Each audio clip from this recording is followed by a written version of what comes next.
The story begins with Prince Felix informing Lady Ophelia that their engagement ended today and that he would be marrying Alicia. Ophelia watched her fiancé looking at Alicia with loving eyes and was devastated. She fell to her knees and began wondering for a long time if she should retrace her steps. The engagement between her, the daughter of a duke, and Felix, the crown prince, was arranged by their parents. Despite it being a political marriage, the two of them got along very well with each other and were blissfully in love. That is, up until they turned 16 and entered the academy. There was an honor student of humble birth named Alicia. After she came, whenever Ophelia asked Felix to hang out or escort her somewhere, he found excuses and started distancing himself from her. Even when she wanted to be the first to celebrate his own birthday with him, he told her she didn't need to go out of her way like that. She was about to explain how she would be more than happy to do that, but Alicia's voice was heard, calling for her fiancé. Seeing them laughing around like that, Ophelia felt heavy. She was spiteful to her on the spur of the moment, and it only made her feel better for a fleeting moment. Meanwhile, she gradually grew closer to Prince Felix. And at the party, Felix didn't accompany Ophelia and danced with Alicia instead. Everyone saw him disrespecting Ophelia. Alicia was wearing a dress given by Prince Felix that perfectly matched his attire. The emotions stirring in Ophelia as she looked on, and her sheer misery, were completely foreign to her and beyond her wildest imagination. Watching this, the protagonist couldn't help but cry her eyes out. She couldn't stop crying over how her fiancé callously gave her the cold shoulder. That was a bit rich coming from her when she was going after Felix, though. Even so, she couldn't believe the crown prince would pursue another girl when he already had a fiancé. For Ophelia to be betrayed and condemned by the person she had always loved made her heart ache. She may be the villainess in this otome game, but she wanted her to be saved. She wished to make that happen as the player character. For that purpose, she decided to contact the developers. She knew she was probably making a nuisance of herself, but she couldn't help herself. She had to put her money where her mouth was. She asked the developers to create a villainous route. Back in the game, Ophelia's maid Karen helped her get ready for the day and commented on how beautiful she looked. Ophelia said she was saying such things so brazenly, but Karen defended that it was the truth. She was sure Ophelia would be the center of attention at the entrance ceremony. Ophelia braced herself for the gears of fate being set in motion on this very day. She recalled 9 years ago when her engagement with Crown Prince Felix had been fixed. She was so surprised that her father couldn't help but ask what was wrong. Her mother said she was just a 7-year-old and he would only confuse her with that kind of talk. But Ophelia's head started to hurt and she lost consciousness. She saw the protagonist playing the game while being unconscious. It was her memories from a past life flooding back to her. She was a Japanese citizen who was really into this game called the otome game Frisia. As alluded to in the title, the Frisia flower was its motif, and the heroine receives divine protection from the goddess of Frisia and awakens the powers of a shrine maiden. It was a romance game set in a fantasy land where she protected the world from the villainous butterflies of the moonless night. She spends 3 years at the academy and attains her happy ending up getting together with a capture target at the graduation ceremony. And she was one of the supporting characters in there. The villainess, Ophelia Leroulac. She never dreamed she would reincarnate as the villainess, but she was glad to be in the position of Prince Felix's fiancé. She had done all that she could in preparation for this day, and now, destiny had dawned. The game had begun. The entrance ceremony was making her terribly nervous. As Karen poured her morning tea, she commented on how surprising it was for her to get butterflies in her stomach sometimes. But it wasn't a surprise for Ophelia as her fate rested on the heroine's choice of route. In this game, you can reach a happy ending or a bad ending with your chosen capture target. Additionally, there was a friendship ending and a harem ending. It sure would be convenient for her if the heroine were to get together with a character besides Prince Felix. She wished to tie the knot with him, but if he were to be charmed away from her, a life in confinement or exile would await. She thought she would find banishment more agreeable than being locked up. She was a commoner in her previous life, so she was confident that she would have no trouble leading a normal life. But she decided not to get all melancholic as this wasn't set in stone yet. If she goes down the friendship route, things should proceed rather uneventfully. That just leaves them with the harem route, which seemed quite implausible considering the monogamous society they lived in. Plus, she believed the heroine would be virtuous. She may have reincarnated as a villainess, but she wished to attain happiness. When she recalled her previous life and discovered her fate, she was racked with anxiety and it was too much for her small body to handle. At that time, although they had only just gotten engaged, he would visit her every day and bring her crimson freesias. He was kind and gently assuaged her uncertainties. Prince Felix was a character she really liked when she played the game, but her sentiments towards him were a little different now. She loved him from the bottom of her heart. She studied diligently so as to become a queen worthy of him. She also put a ton of effort into making herself look pretty, way more than she ever did in her precious life, all for a shot at happiness with him. Her motto was, "She may be a villainess, but she still has the right to obtain happiness." She wondered what move the heroine would make and hoped they could get along while sipping her tea. It was about time for the entrance ceremony, so she stood up. All the characters, including the heroine and her, would be gathered at the academy. Today, her fate was going to be determined. Before she left, Karen complimented her on how beautiful she looked. So beautiful from the back as well. She kindly thanked her and left the mansion. She felt ready for the entrance ceremony. When she arrived at the auditorium, she saw everyone exude grace and poise as expected of a prestigious school attended by nobles and talented commoners. When she entered, Prince Felix called for her and asked her to sit next to him. She kindly thanked him and sat. But on the inside, she was freaking out. He was in uniform and it had the same appearance she had seen countless times on the cover. He looked far better in the flesh than on screen.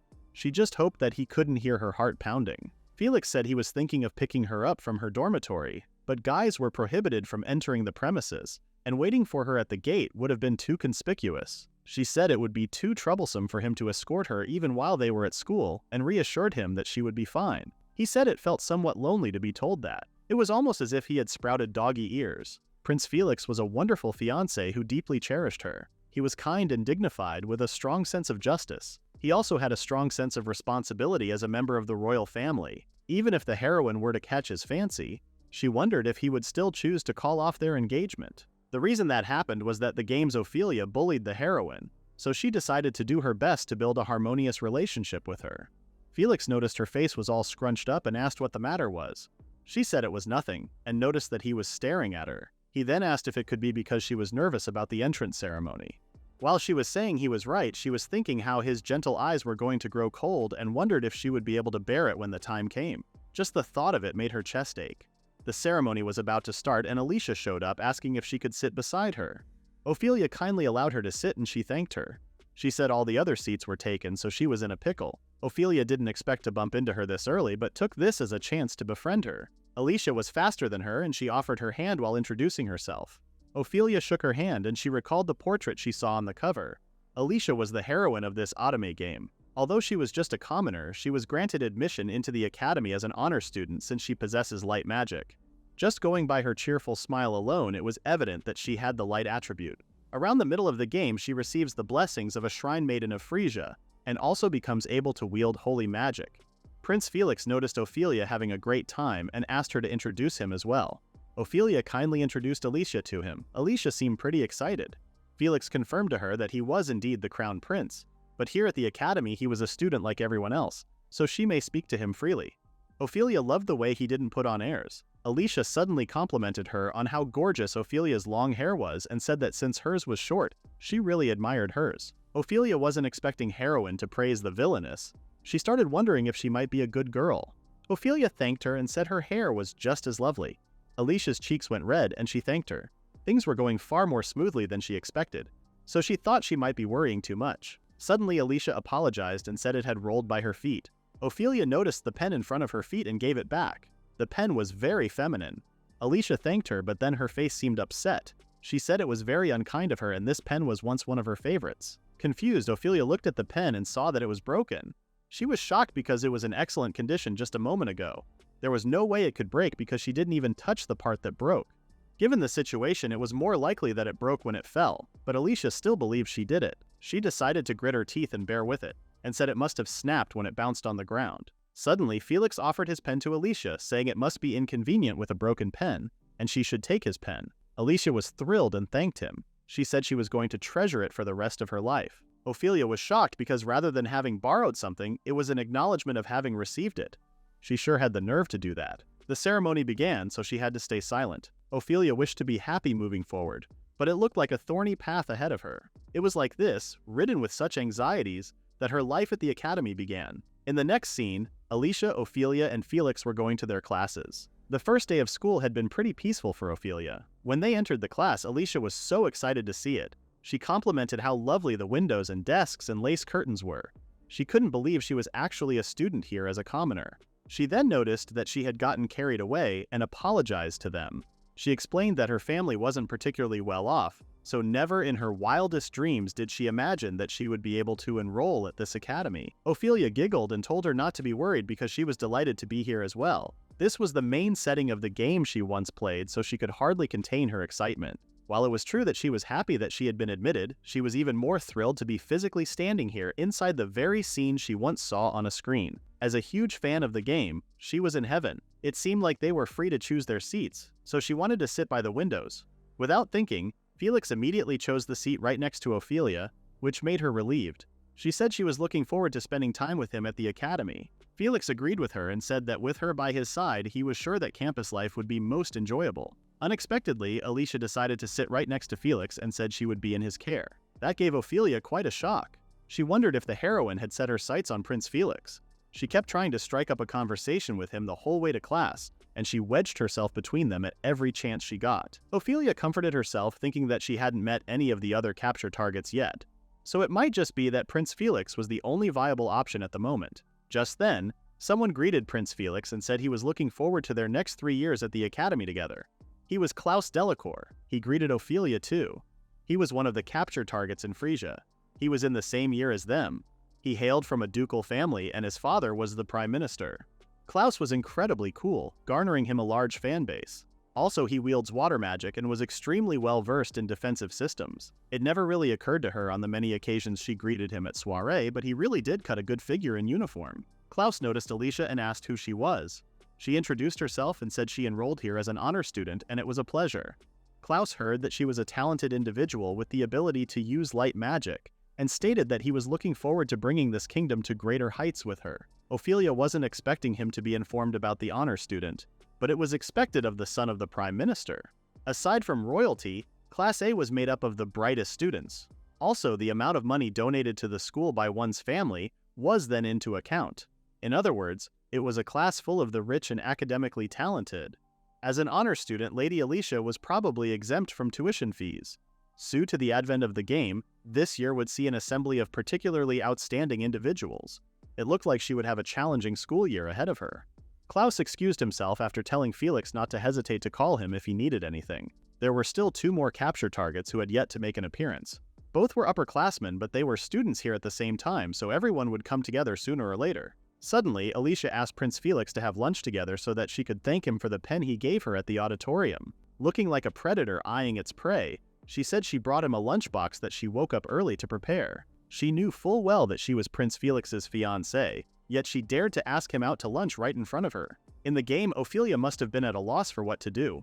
It must have been so painful for her to watch quietly from the sidelines as the two of them hit it up, but to her surprise, Felix said he already had plans. Ophelia was certain that he would accept, but she then remembered that he shared a lunchbox with Ophelia, but she didn't recall them making any plans for lunch. The class began, so they stopped talking. When it was lunchtime, Felix asked Ophelia for a moment and they started walking. It was almost noon, so they must be going for lunch. She tried to remember the details from the game so that she wouldn't make any mistakes. Seeing the spot Felix picked for them, she remembered that it was the backdrop for the event where the heroine gets bullied by the villainess on the first day of school. The heroine finds the two of them having lunch together and decides to join them. Upon laying eyes on the heroine's lunchbox, Ophelia commented on how unpalatable it was. Even if she was mistaken, Ophelia was now sure that she was not going to say those words. However, she suddenly remembered that she meant to play that role, but she didn't bring along a lunchbox that was crucial to that scene.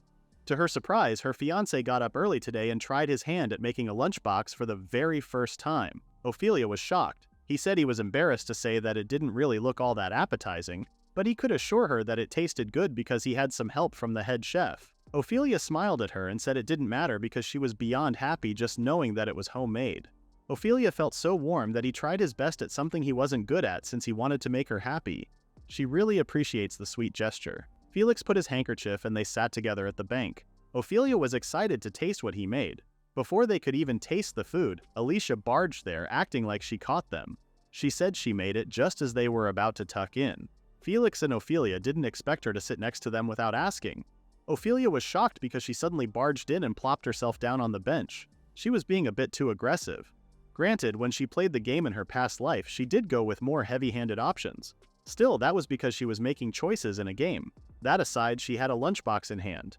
That means the event had begun. Chapter 3. Ophelia watched the scene where Ophelia was bullying Alicia, saying there was no way Felix could possibly eat something prepared by a girl he had only just met today, and it would be terrible if there was poison in it. Countless times in the game, the heroine holding back her tears and Prince Felix rushed to comfort her. This was the scene that established Ophelia As the villainess, Ophelia couldn't believe she had forgotten such an important scene. According to the game, she should be antagonizing the heroine now. But if she was going to treat her kindly, she believed they could get along. This was her chance at a peaceful life. She just smiled at her and said she saw that she had packed lunch to have outdoors as well, and it was perfect for days like this when the weather was fine. Alicia agreed and looked at the lunchbox in their hand. She then said that she could be bad at cooking despite being a girl and all. Ophelia and Felix were shocked. Alicia said the bread and salad were fine since all she needed to do was procure them, but the rolled omelet looked like an attempt by an amateur. She said her omelets turned out the same way when she first started out too. She threw that remark out, thinking Ophelia was the one who made the lunchbox. If that were true, she would have simply put up with it. But it was Prince Felix getting slighted, and that was the line for Ophelia. She told Alicia that she didn't mince her words and asked if she really intended to have Prince Felix eat that. Prince Felix was the crown prince, and she said there was no way he could eat something prepared by a girl he had only met today. And she added that it would be terrible if there was poison in it. Ophelia wanted to lead a life of tranquil days, but she couldn't just sit by and watch Felix get hurt. Alicia was trembling. After being told off like that, Ophelia wondered if she was seething with anger or was about to cry. But it was none of that. She looked at Ophelia for a moment and smiled. After that moment of a smile, Alicia said it was unkind of her, and she could never do that. Those were the heroine's lines, exactly as she remembered them. In the game, Ophelia was just plain mean, but that wasn't the case for her. She didn't wish Prince Felix to get hurt. She said that Prince Felix paid particular attention not to the nutritional value of the meal when selecting ingredients. Also, only the best ingredients of the finest quality were used. She said a commoner like Alicia wouldn't be able to appreciate the beauty of this lunchbox while taking a bite. She said it was simply delectable.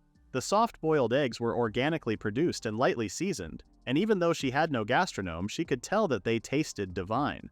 Above all, she added that it was made with love. Alicia apologized for misspelling. Ophelia said she could be awfully candid, and if she was going to speak with no filter, she would rather her just keep her distance, and she was looking forward to spending more quality time with Prince Felix too. Ophelia didn't mean to ruin the mood and was ashamed of herself for uttering lines befitting a villainess. If her memory served her well, this was the part where Prince Felix consoles the heroine. But with the way things were going, she believed that wouldn't happen. However, Felix put his hand on her shoulder and told her not to cry. He said he was sure Ophelia didn't mean any offense either. Ophelia couldn't believe things were following the game's course. Between the heroine who was on the verge of tears and the villainous noble lady, it was obvious to whom he would reach out. If all goes according to the script, Prince Felix wouldn't get to sample the heroine's lunchbox due to Ophelia's interference, but the dessert she offered him, his favorite lemon jelly, would catch his eye. Just as she thought, Alicia mentioned that she prepared lemon jelly, his favorite.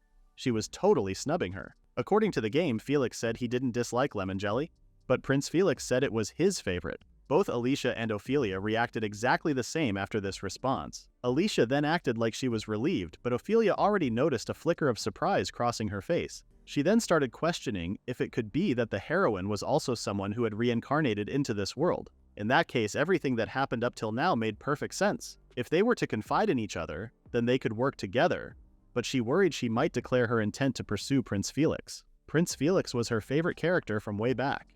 And then, when she was reincarnated into this world and got to meet him in the flesh, she was over the moon and purely adored him as a fan. But as he showered her with kindness, the depth of which had never been unveiled in the game, she gradually fell in love with him. She remembers vividly the scene where he abandoned Ophelia for the heroine. It was so agonizing that she didn't want the heroine to win him over. She never imagined that facing the facts would be this terrifying. It must be because she feared her beloved being taken away from her. But Prince Felix surprised her and said he was hoping to enjoy it with Ophelia and gave it to her, saying the head chef made it. Ophelia froze for a moment, so he had to ask if she didn't like it. She said she likes it and recalls eating it together all the time. That was because she already knew his favorite food from the game. Since he brought some along for himself, Alicia had to eat what she prepared herself. She really wouldn't let up. In the end, Ophelia hesitated and inadvertently left the question of the heroine's reincarnation up in the air. She was aware that confronting her directly would be the most efficient way to go about it, but if her suspicions were confirmed, then she would have very well driven herself to a dead end, so she couldn't bring herself to ask. Supposing that was the case, the one place she could look for hints would be the flower beds tucked away behind the school. She started looking around to see if any flowers were in full bloom. The back of the school building was an important spot in the world of Frisia, for it was there that an abundance of Frisias could be found. The flowers blooming in the garden were an indicator of the capture target's affections for the heroine, and they were beginning to bloom. Felix's signature freesia color was red, and Liam Freesia's color was white. He was a priest heralded as the son of God. He was wholly indifferent towards everything under the sun. However, he was the game's most popular character due to his transcendent beauty and the sweet smile he graces out with once you have broken down his walls. The flowers' colors correspond to the respective capture targets, and the greater the number of flowers that have bloomed in a capture target's color, the higher its favorability towards the heroine. Yellow flowers were for Alvin Cresswell, the third son of a family of knights, and the purple ones were for Klaus. Thus far, only one had bloomed, and it was red, Prince Felix's color. Ophelia realized that the heroine, having made lemon jelly just for him, caused his level of affection to rise. It must have bloomed since she conveyed her feelings honestly. On top of that, there were more blossoms peeping out. She wondered how she could steer the heroine towards the other capture targets. If that works out, they would both get happy endings. She then thought about Prince Felix falling for her, but she ended up choosing someone else. Speaking from experience, she knew the devastating pain of heartbreak all too well, and it was precisely because she loved him so that she could only pray that he give up on his unrequited love. Ophelia was feeling really sorry, but if it comes to that, she will embrace him warmly and do her best to support him with the full might of the ducal house. She heard some rustling coming from the bushes, and it was Liam. He was surprised to see someone here. Liam Freesia was the most popular character in the game Freesia. He served as a priest despite being a student and was lauded for his ethereal beauty. A highly esteemed son of God, he possesses an affinity for wind magic and excels at healing magic. He may have a dispassionate disposition, but he had a tragic backstory and gets extremely possessive over the heroine after she won him over.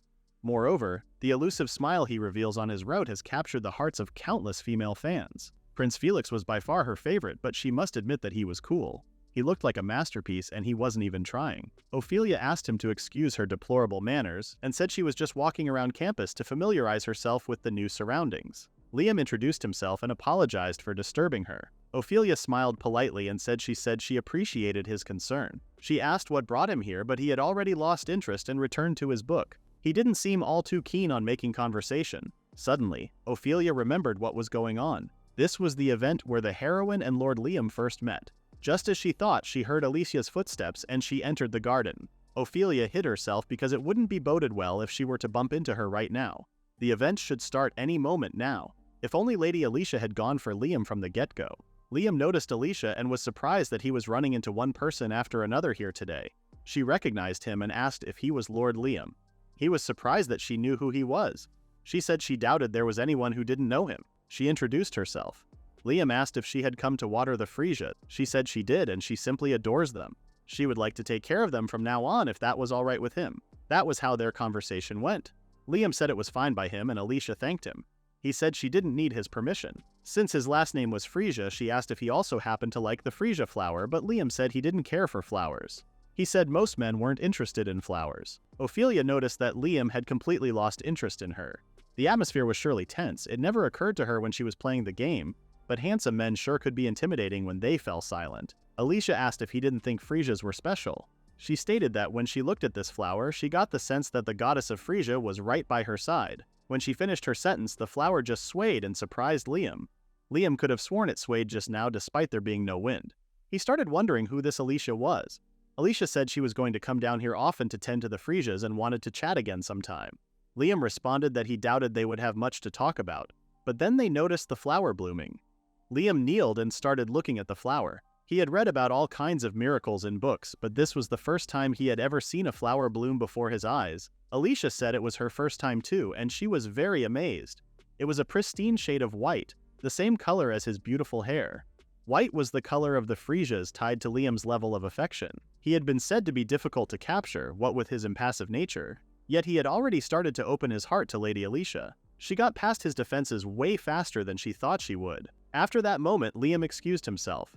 A flower of his color may have just bloomed, but he was still as inscrutable as ever. Even in the game, he took the longest time to open up. But she would swoon over his drastic change in attitude after she had successfully romanced him. So it was well worth the effort. He noticed that no one was here and figured Alicia had left right after Liam. She never imagined that a white freesia would blossom so soon. She thought about continuing to anticipate future developments, but it might be better if she simply didn't interfere. First things first, she decided to head back to the dormitory but bumped into Liam. She had no idea Liam was still here. He called her the eavesdropper. He knew she was watching the whole time. She must apologize in earnest, so she bowed and said she was simply curious. Liam asked what she was curious about. Ophelia was surprised because she was sure he would give her the same response that he did to Alicia, but he wanted to know what she was curious about. She definitely couldn't say that she was dying to know how things were going between the two of them. She said she was curious as to the color of the freesias in bloom here. This was excruciating for her. She made up this excuse on a whim, but it should be believable enough. Liam recalled her staring at that one freesia a while back. As far as colors were concerned, it was neither here nor there to him, but almost all the flowers here were buds, so it should have taken at least a couple more days to bloom. Yet he noticed that she spoke as if she knew they were going to bloom soon. Ophelia didn't expect him to be this clever. The freesias tucked away in the flower beds behind the school building flourish in tandem with the capture target's level of affection. By all rights, it's unnatural for what was just a bud a moment ago to suddenly be in full bloom. However, this was the world of freesia, so anything was possible as long as the corresponding affection levels rose. She repeated what he said to her in her head. Liam told her that it clearly didn't look like it was about to bloom, so it was inconceivable that she could have predicted it. She could tell because this was the world of a game she once played, but no one would believe her.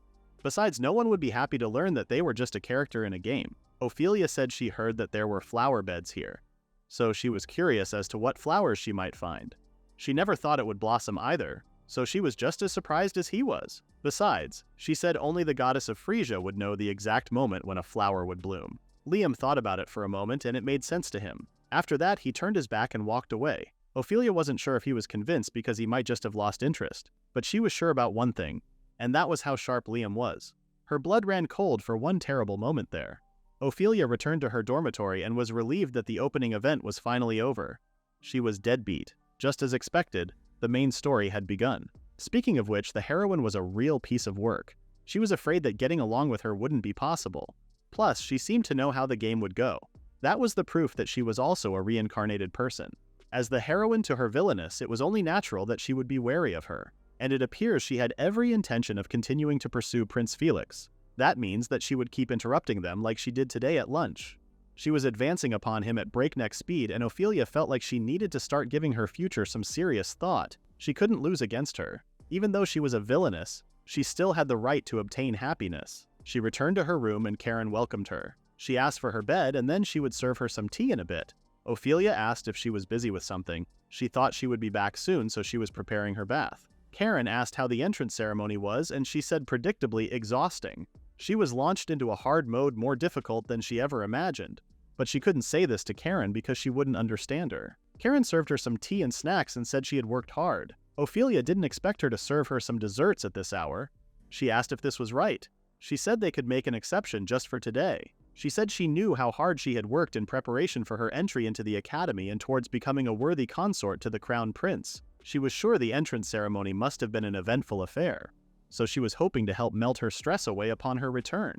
She said she would fill the bathtub with rose petals and give her a good message while she relaxed inside. Ophelia asked if that would be a trouble for her, but she said it was fine. She stated that nothing brought her greater happiness than seeing her dearest lady well and at ease. Karen was always there for Ophelia as a gentle, constant presence. She was grateful to her. She decided to unwind and let herself be pampered by her. Meanwhile, the heroine was at the flower beds. The next day, they were on their first day of magic lessons, so the teacher wanted all of them to showcase their abilities. In the world of Frisia, people live and breathe magic, and they have a natural affinity for different elements. There are 7 types of magic, with most people being aligned with the 4 classical elements of fire, water, earth, and wind. It was rare indeed for a light magic user to appear. In the heroine's case, she was even able to tap into holy magic once she became a shrine maiden of Frisia, and the elemental type diametrically opposed to light magic was none other than Ophelia's magic. The teacher asked students to step forward one at a time and let their magic flow. Prince Felix thanked the teacher for having him. He looked so cool, even though he was in magic class robes. The teacher told him to begin whenever he was ready. Felix showed his fire magic and everyone clapped for his spectacular display of fire magic. Ophelia complimented Felix, saying the way he was able to freely shape and manipulate the fire was mesmerizing. Felix thanked her and said that her private tutor said he still has a long way to go, but he was thrilled to receive her compliments. Next up was Ophelia. Since her element was water, the teacher asked her to demonstrate with a cup. Ophelia's poor performance must be an eyesore. She filled the empty cup, but the teacher said she might want to work a little harder on that. She really did her best to fill up the cup, but her ability to wield water magic was lacking. If you manage to gain mastery over magic, you will be able to wield offensive magic and create defensive barriers. It seemed like that was completely beyond her. Felix whispered to Ophelia that he liked her water magic. Ophelia thanked him. He was kind, but she could never reveal the truth that her real magic attribute was that of dark magic. If the heroine was bathed in light, then it follows that the villainess was shrouded in darkness. Humans with an affinity for dark magic were said to be able to communicate with the villainous butterflies of the moonless night. It was viewed as taboo, so those who do possess this attribute would be better off concealing it. Then again, there were practically no dark magic users in existence, so it was unlikely that there was any truth to the rumors to begin with. Ophelia just wanted to live a peaceful life. She may have been born with such powers, but she had no intention of using them. She was distracted from her thoughts by a big light coming from Alicia. The teacher was so impressed to be able to witness her light magic firsthand. Everyone was amazed by Alicia. The teacher mentioned that the light magic was said to be particularly effective against the butterflies of the moonless night, so she was their rising star of hope. Alicia promised to work hard for the sake of this kingdom with a big smile on her face. Everyone agreed that she was like a goddess, and she was the honor student for sure.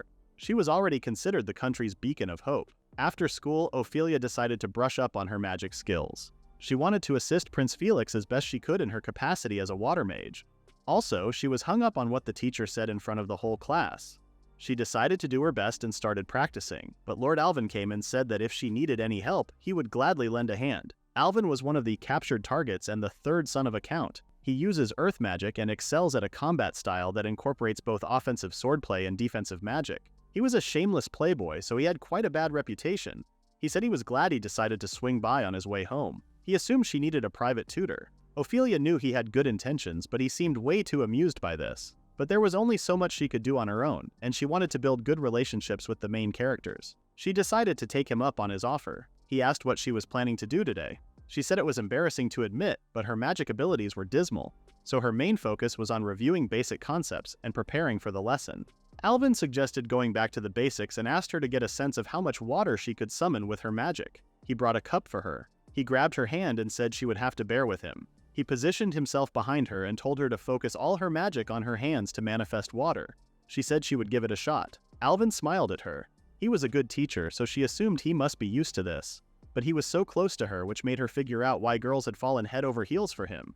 He said her hand was getting warm and she was doing great. He even put his hands on her hand to channel his magic to her. This was going far smoother than usual. Suddenly, Prince Felix's voice was heard calling for Ophelia. Panicked, she turned and looked at Felix's serious face. Felix stood right in the middle of them. Alvin explained that he wasn't trying to hit on her fiancé, and he was just offering some guidance on how to use her magic. Felix said he knew, and he was being petty. Felix told Ophelia that he would help her with her practice and asked if that would be all right. Ophelia said of course, and explained that she would hate to take up his time when he was busy. Felix told her not to be silly because he would be more than happy to. He apologized to Alvin for scaring him, but he said it was okay. Come to think of it, there were lots of CGS of him winking even in the game. Felix asked Ophelia if they should begin while offering his hand. She held it and said she would be in his care. She felt a little sorry for Lord Alvin, but she was glad that she could enjoy some time alone with Prince Felix. She wished this moment would last forever. After they finished practicing, they didn't notice how late it was. She thanked Felix for staying back to teach her until this hour. She knew he was busy, yet she lost track of the time. He told her that he wanted to, so she didn't need to worry about it. More importantly, he stated that they must be careful of the butterflies of the moonless night tonight. In Frisia, there were terrible creatures known as the butterflies of the moonless night. They had the appearance of fairies with ebony hair and charcoal eyes. However, should one come into contact with a shimmery mist, it would eat away at one's heart and twist one's mind. Essentially, they were just like the common monsters seen in games, appearing every so often to attack humans and wreak havoc. If it were just one or two of them, they weren't too much of a threat, but when they congregate, they become a force to be reckoned with, a menace that could easily decimate an entire village. The heroine and the main characters would be the ones to vanquish them and save the world. The heroine uses her powers as the Shrine Maiden of Frisia in the final boss fight and emerges victorious. When she first watched that sequence, it was so spectacular that she got goosebumps. She realized what she was doing and stopped treating it all with such levity. The butterflies of the moonless night were a real existence in this world. They were prone to appear on cloudy nights like this one, when the moon stars were shrouded in fog. Moreover, this was a year when the power of darkness was at its peak, a phenomenon that happens once every 1,000 years. There would be an infinite number of butterflies of the moonless night. But all of that was information from the game, so even if he were to warn the people around her, they wouldn't take her seriously. Having reincarnated into this world, she was the only one with this knowledge, along with the heroine. She was blessed with holy powers, whereas Ophelia was hopelessly inept at magic. In that case, she should come up with strategies to strengthen national security. They were facing a crisis, yet she could only contribute in such a roundabout way, so she was frustrated.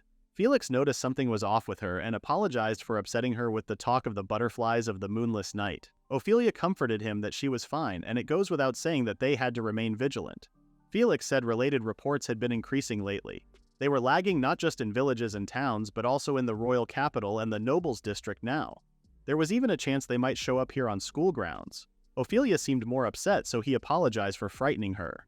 He told her that they had bolstered defenses and deployed more mercenary troops for the people's protection and hers as well. Ophelia was caught off guard after he told her that. Her heart almost skipped a beat. Once again, she realized that no matter how long they had been together, she would never get used to it. While trying to calm herself, she noticed that there was a dark mist following them. Felix noticed that too and told Ophelia not to leave his side. And with that, they encountered the butterflies of the moonless night. When Ophelia was sick, Felix brought her the same flowers every day when he was visiting her. The maids told him that she would appreciate receiving such beautiful flowers. Ophelia opened her door and welcomed him. He asked if she was recuperating from her cold, and she said she was. He said she appeared quite unwell last time, so he was worried. He gave her the flowers, and she seemed just as happy as the last time he brought them. She said he had been coming to see her every day without fail, so she prepared a little something for him as thanks. She made her lemon jelly. He asked how she knew they were his favorite, and she responded that she was fond of them too. She glanced at him as he tasted and hoped it suited his tastes. He said it was delicious, and she was glad he liked it. She decided to help herself with some too. Felix had always found her adorable. They were the same age, but she was already so elegant and refined. He couldn't believe they were going to be married in the future. Ophelia noticed him staring at her and giggled. She then asked if he would mind terribly if she watched him as he finished eating it. He would be in heaven actually, but he said it was kind of embarrassing. He was frustrated that he was acting like a maiden, and as a gentleman he should be the one looking after her. He tried to restore his honor, but when Ophelia invited him to her room, he was quite surprised. He asked if she was sure, and she said he was special. Now it was his chance to be the gentleman, so he stood up and offered his hand. Ophelia held his hand and they started walking, but Felix was so nervous that he almost fell. He apologized and was sure she hated him now, but she said she was a little nervous. Seeing her nervous, just like himself, he was a bit relieved. As they entered her room, he noticed that Ophelia had decorated her room with the flowers he had given her. She said that whenever she looked at the freesias he gave her, she felt calm and at ease. It was almost as if he were right by her side. Felix was so touched that his face became red. She gasped and said she must have made him uncomfortable, saying that out of the blue. He said he was glad to see that she decorated the whole place with them and thanked her. She said she was the one who should be thanking him. Felix couldn't forget her face even after leaving her place. He looked at her window when he was outside and decided that even when they were all grown up, even when they were both ancient and saddled with grandkids, he was never going to stop offering her flowers, because he was sure she would love that. And even when they were teenagers, Felix still felt embarrassed around her because she was so adorable. He was afraid that she would catch on to it, but she was way too cute for him. He wondered if he was doing a better job of looking after her now. Back to the forest, the butterflies of the moonless night were rushing towards them. Ophelia could identify parts of them, though she was probably the only one who could. She confirmed that people with an affinity for dark magic were really able to communicate with the butterflies of the moonless night. As they attacked them, Felix used his fire magic to defend them. He told Ophelia that he was going to protect her. Ophelia said okay, but her voice was trembling. Felix used flame sword magic and defeated them with one single but strong move. Ophelia was shocked by how he vanquished them with a single blow. Felix was glad that she wasn't hurt. He noticed that she was scared, so he held her hand and said she was safe now. Ophelia thanked him and said she was shocked, but since he was with her, she was sure he would keep her safe from harm. Blushing, Felix said he was going to continue to do just that and asked her to stay by her side. Both of them blushed like crazy.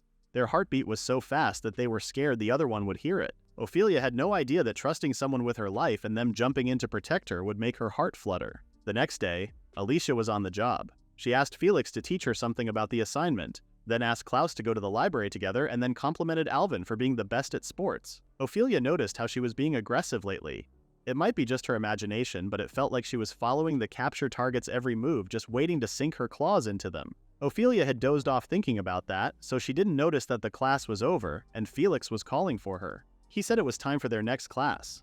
She thanked him for reminding her and noticed that they were the only ones left. She apologized and couldn't believe she was sped out and kept him waiting. Panicked, she started clattering to find her music textbook.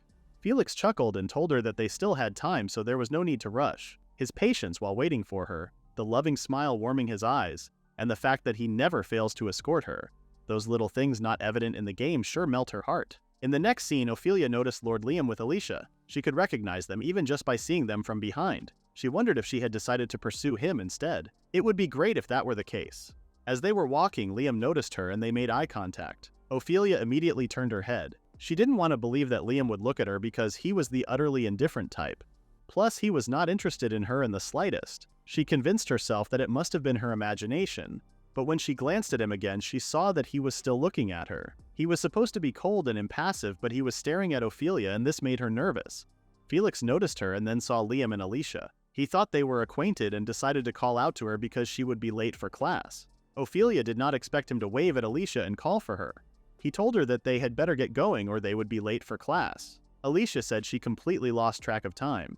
If it were up to her, she would have just ignored her, but Prince Felix wasn't going to just let her be once he noticed, given his upright character. But that was one of the many things she liked about him. Alicia walked towards him and thanked him for coming to get her.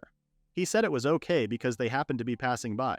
Also, he told Liam that the break was about to end, and he might want to head back to class as well. Liam agreed and excused himself, but before he walked away, he glanced at Ophelia one last time. With that, they started walking to the magic class. She said there was going to be a test on their singing abilities. She said having to sing in front of everyone was so nerve-wracking and asked for Ophelia's opinion. She smiled and agreed, but Ophelia knew exactly why she looked at her like that. Every time she showed up, it felt like peaceful days were a distant dream. Alicia talked like that because she knew Ophelia was bad at singing. Ophelia wondered if Alicia was already fully convinced that she was her enemy and was all for stirring things up, which reminded her back then, it seemed like Lord Liam was watching over her the whole time. She wondered about the reason behind that. A party was held annually at Fields Academy to celebrate the new year. There, a hymn would be dedicated to the goddess of Frisia, praying for her blessings. The two who would perform that sacred song were none other than the heroine and the captured target whose affections she had won. It was an event to showcase their relationship, thereby gaining approval and admiration from their peers. With that, Alicia and Felix sang their songs together and everyone clapped for them. If all goes according to the script, Lady Alicia is bound to be selected as a representative. If Ophelia could carry a tune, then she would stand a chance, but she was pretty awful at singing. After finishing their songs, Felix returned to his place. Ophelia complimented me on how lovely that was, and mentioned that it had been a long time since she heard him sing. He thanked her and said it was a little embarrassing, but he was glad she liked it. Alicia also complimented her that he was a splendid singer and said she was beside herself with excitement just thinking about singing together at the party. She said she had never been to a party before, so attending as a student representative made her nervous.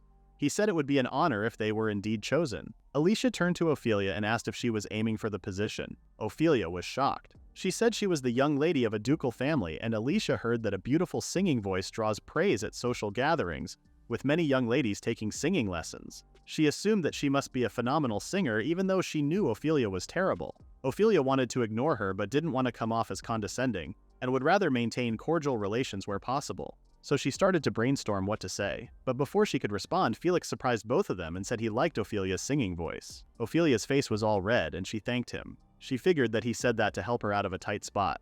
Even so, his words filled her with happiness. Whenever he complimented her, she eventually learns to appreciate even those parts of herself. He added that he could listen to her sing forever. Heroine Alicia seemed pissed off by their relationship. A few days later, a notice was put up announcing the chosen representatives, and before she knew it, 1 month had flown by. It was Lord Alvin yesterday and Lord Liam the day before. Lady Alicia was approaching them more aggressively than ever. After the music class incident, she came back in full force. Even the other students noticed Alicia being with a different guy every day. They shamed her for doing that and assumed it must be her commoner upbringing. Ophelia looked at the Frisias and noticed flowers were blooming in all 4 of their colors. With the appearance of the butterflies of the moonless night, everything should be going according to the game's plot. Every time the butterflies were defeated, the captured target's affections for her would automatically rise. Ophelia started to feel very anxious and afraid. When she woke up and sat at the table to have breakfast, Karen noticed her face. She wanted to talk but said it wasn't her place to say it. Ophelia told her to speak freely. She said that she had been looking rather down recently and she could lend her a listening ear. Ophelia smiled and explained that she was just a little stressed out because of school. Karen suggested visiting the library for a change of pace.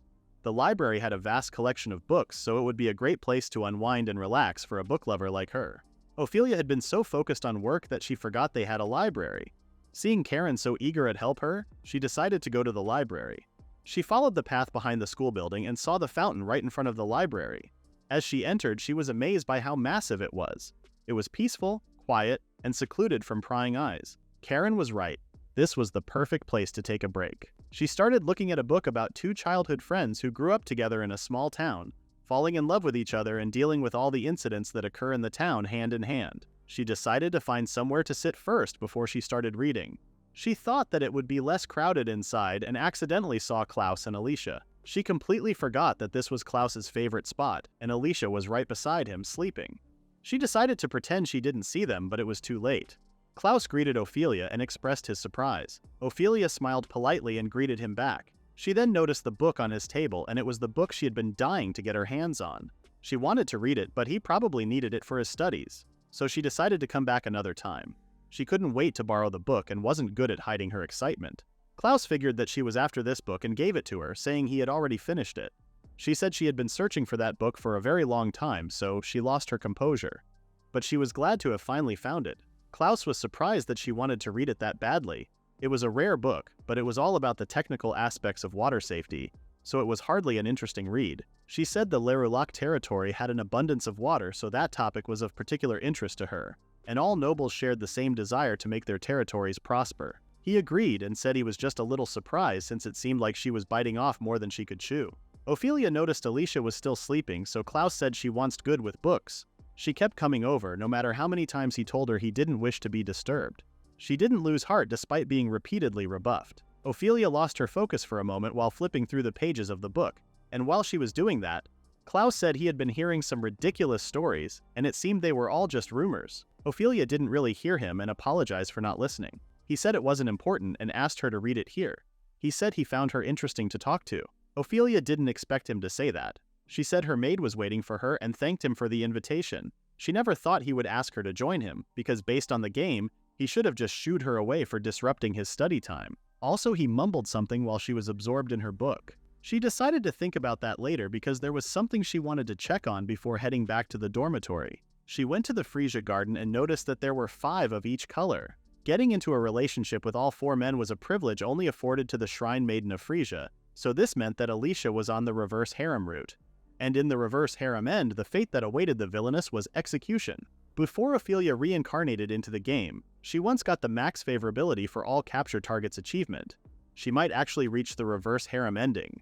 She couldn't believe she got through the hardest route without looking at spoilers or a walkthrough. As the game started, she realized that in this route, Ophelia dies. Ophelia, after having her fiancé stolen from her, eventually snapped. She calls upon her affinity for dark magic to summon a horde of butterflies of the moonless night and attacks not just the school, but the entire country. The heroine and her allies were able to stop her, and as the mastermind behind it all, Ophelia was executed for her crimes. Ophelia had absolutely no intention of controlling the butterflies, nor does she intend to use them for her own ends. But she was able to comprehend the things they wanted to say. If their encounter with the butterflies wasn't an accident, if it was the game-swaying reality, she might die. And Lady Alicia knew this. Yet she wasn't satisfied with only taking Prince Felix from her. She wanted to take up her life as well. She began to feel the darkness within her and realized that this was what the original Ophelia had felt, but she stopped herself because she would never do anything to hurt Prince Felix. As she was trying to calm down, Alicia's voice was heard. She went outside and said she felt a dangerous presence coming from there, and it must be a butterfly of the moonless night. She pointed in a certain direction and told someone to follow her. Ophelia was hiding behind the tree and didn't notice any butterflies on the moonless night. It seemed that they were appearing more frequently. She then noticed that the person next to Alicia was Prince Felix. That means they must be in the middle of an event, one where defeating an enemy raises affection. Alicia told Felix to leave that to her and used her holy light to kill the butterfly.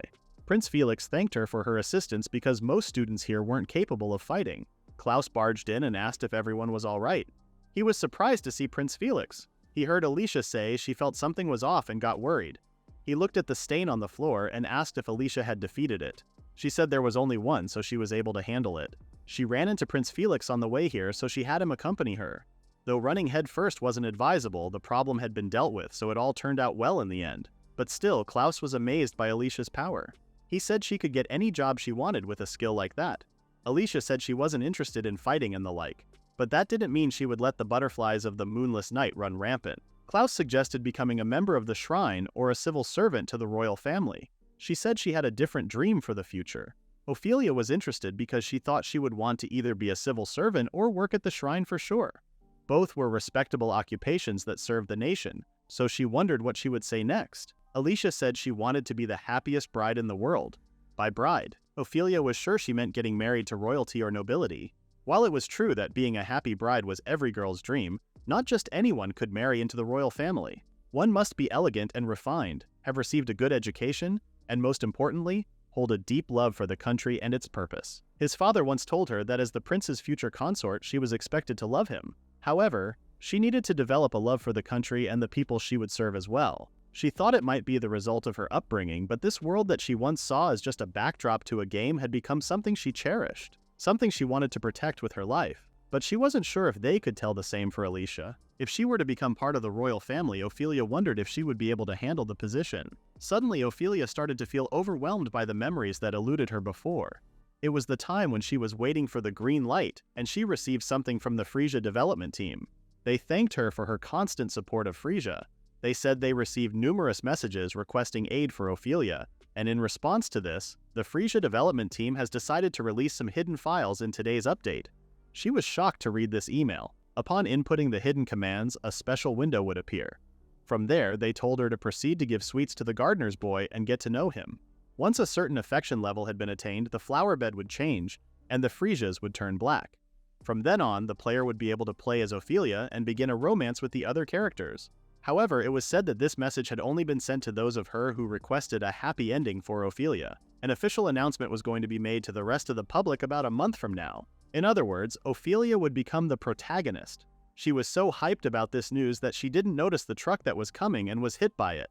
When Ophelia opened her eyes, she could remember her last moments in her previous life and she couldn't hold back her tears. All she wanted was a happy life with Prince Felix. In the next scene, Prince Felix asked Ophelia to have lunch in the courtyard together. She agreed and stood out.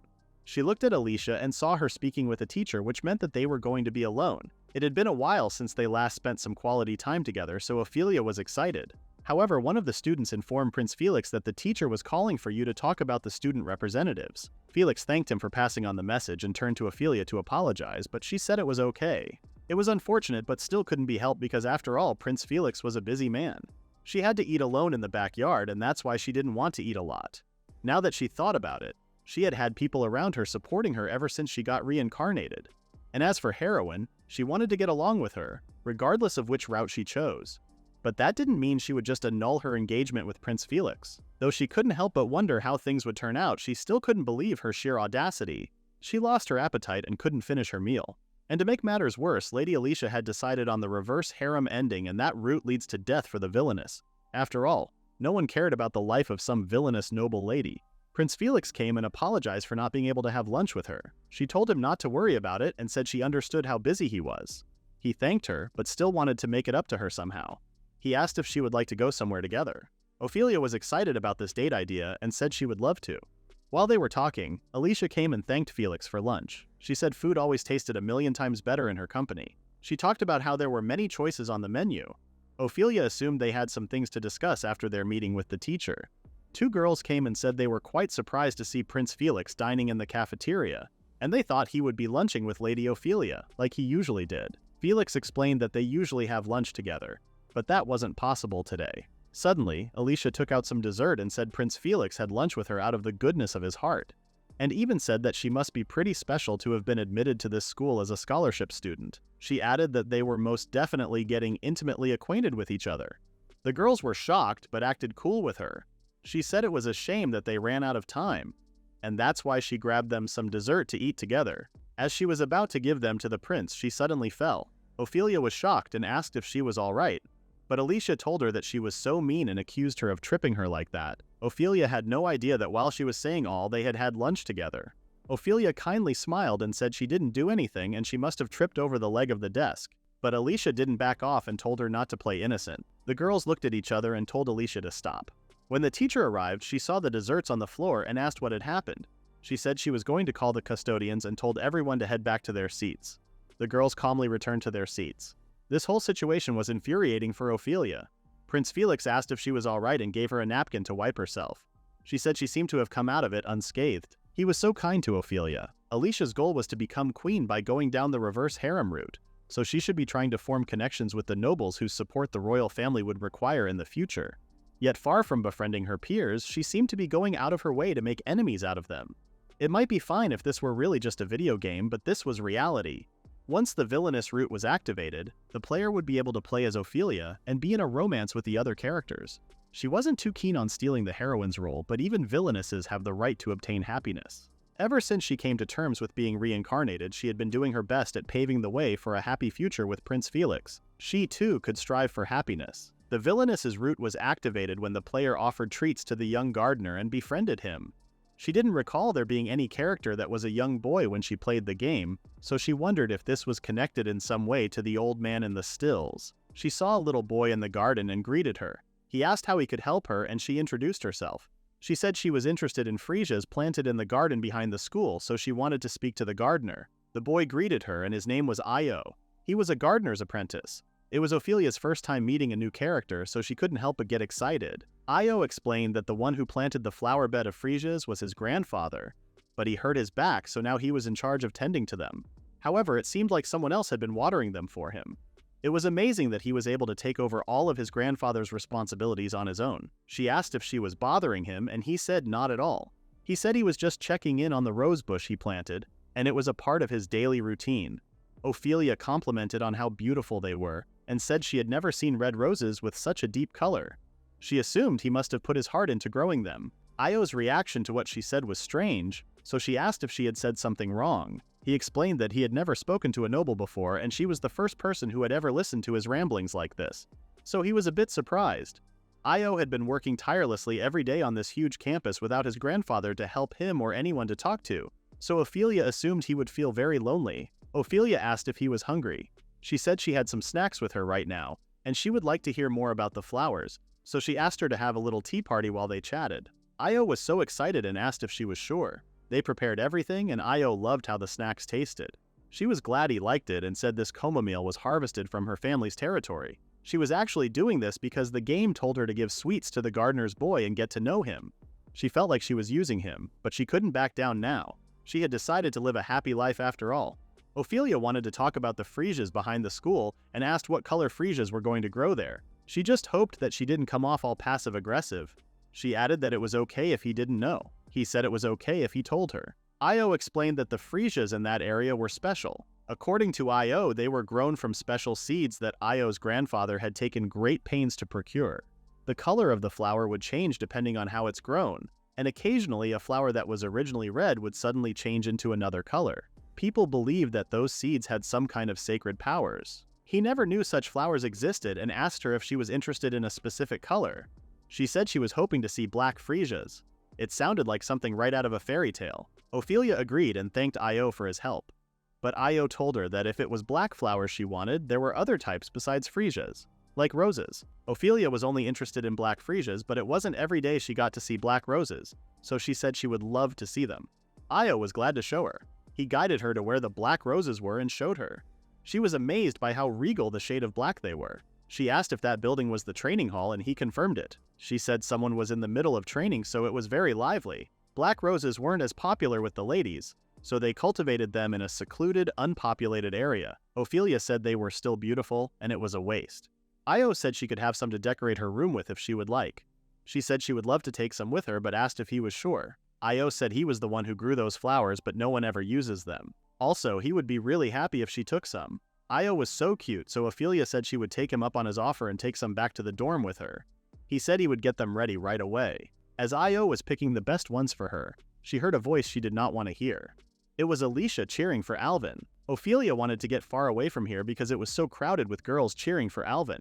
Alvin's swordsmanship skills were amazing. He was from a family of knights, so Ophelia was quite amazed. She wondered if this was after-class training, and it seemed a bit similar to club activities from her previous life. When they were done, Alvin turned to the girls to thank them. Io apologized for making her wait and gave her the roses. Alicia saw her holding the black roses and asked with a fake worried face if someone had passed away. People immediately thought someone had died, but Ophelia smiled and told them that she had gotten them prepared to decorate her dorm room with it. She said she had jumped to conclusions, but still reminded her that black symbolizes misfortune and calamity, and that was ominous. Ophelia started to get annoyed, but fortunately, Alvin came and said black was beautiful too, because women were beautiful, no matter the color. Ophelia was surprised that he was backing her up. Alvin winked at her and kissed her hand while saying the black roses truly brought out her beauty because she shone so bright. The roses even seemed dull in comparison. Alicia was shocked and jealous, but she tried to act cool while saying how her heart beats faster whenever she hears him speak. The teacher saw the commotion for Alvin and told everyone to leave the place instantly. As they walked off, Ophelia noticed that Alvin was dragging his foot, and he went straight back to the training ground. Io came and she apologized to him for leaving him behind.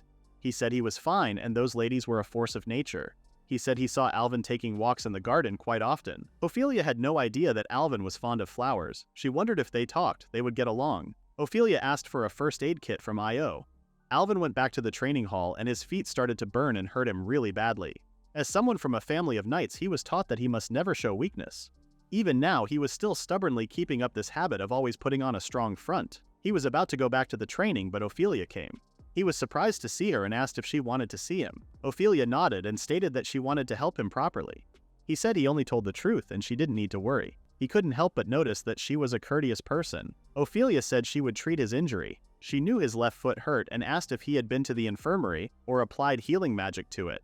Surprised, Alvin said he hadn't done anything.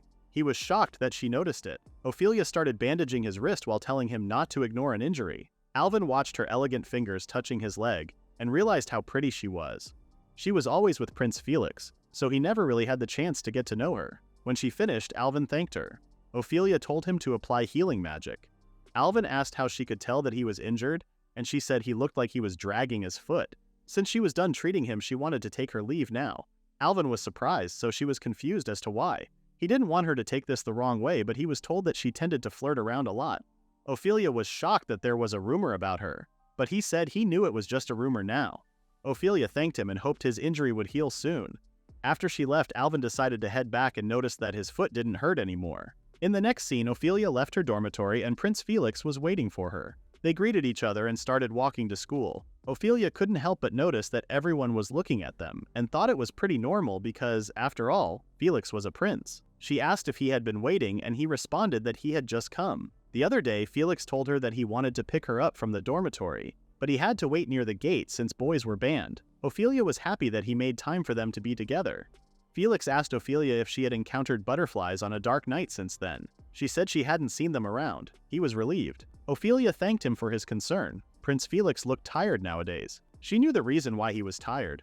Felix was busy killing butterflies in the night with Alicia. Originally, Ophelia didn't know about it. She understood as she knew the contents of the game. Felix didn't want Ophelia to worry about it. Ophelia told him to be careful because she didn't know what might happen.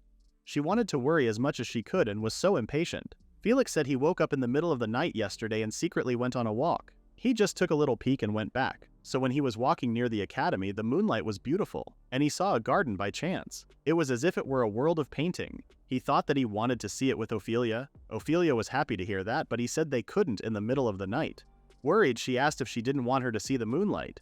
She asked if it was the butterflies. Ophelia panicked, thinking he was mad at her, but he said that wasn't the case. What he was saying was that the danger was not the butterflies. It was him. And he said he would protect her from it and she could trust him with that. He then turned to her and said it was up to him to decide. They both started blushing. Ophelia was shocked and couldn't believe he said that. Felix told her that she needed to realize the place she was loved in. He was nonstop embarrassed Ophelia. Felix giggled and said they could go on a walk with him at night tomorrow.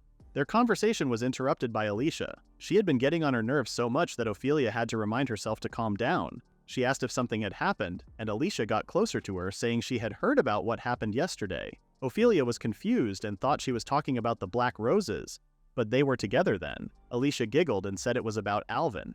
She heard they were alone at the training ground yesterday and teased Ophelia. Ophelia couldn't believe she was doing this in front of Felix on purpose. It seemed like he didn't want anyone to know about his injury, so he left by himself. The only time they were alone was when the other students had left the academy. She had to explain to Felix before he misunderstood her, but she was undecided about revealing Alvin's injury.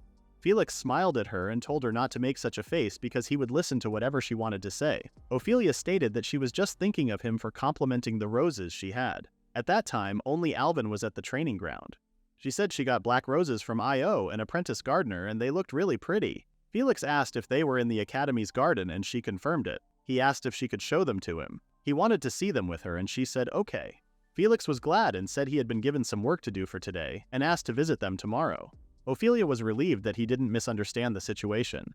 Alicia, on the other hand, was pissed that things didn't work out the way she wanted. The next day after school, Felix tapped on Ophelia's desk and asked if they should leave. He offered his hand to her and they started walking out of the classroom. He said they haven't had the chance to go out together recently and it had been a while since they went on a date. Ophelia is so excited. Alicia watched them leave the classroom holding hands. Ophelia guided Felix to the back rose flower bed. She said it was right next to the training ground. She saw Io and introduced him to Felix.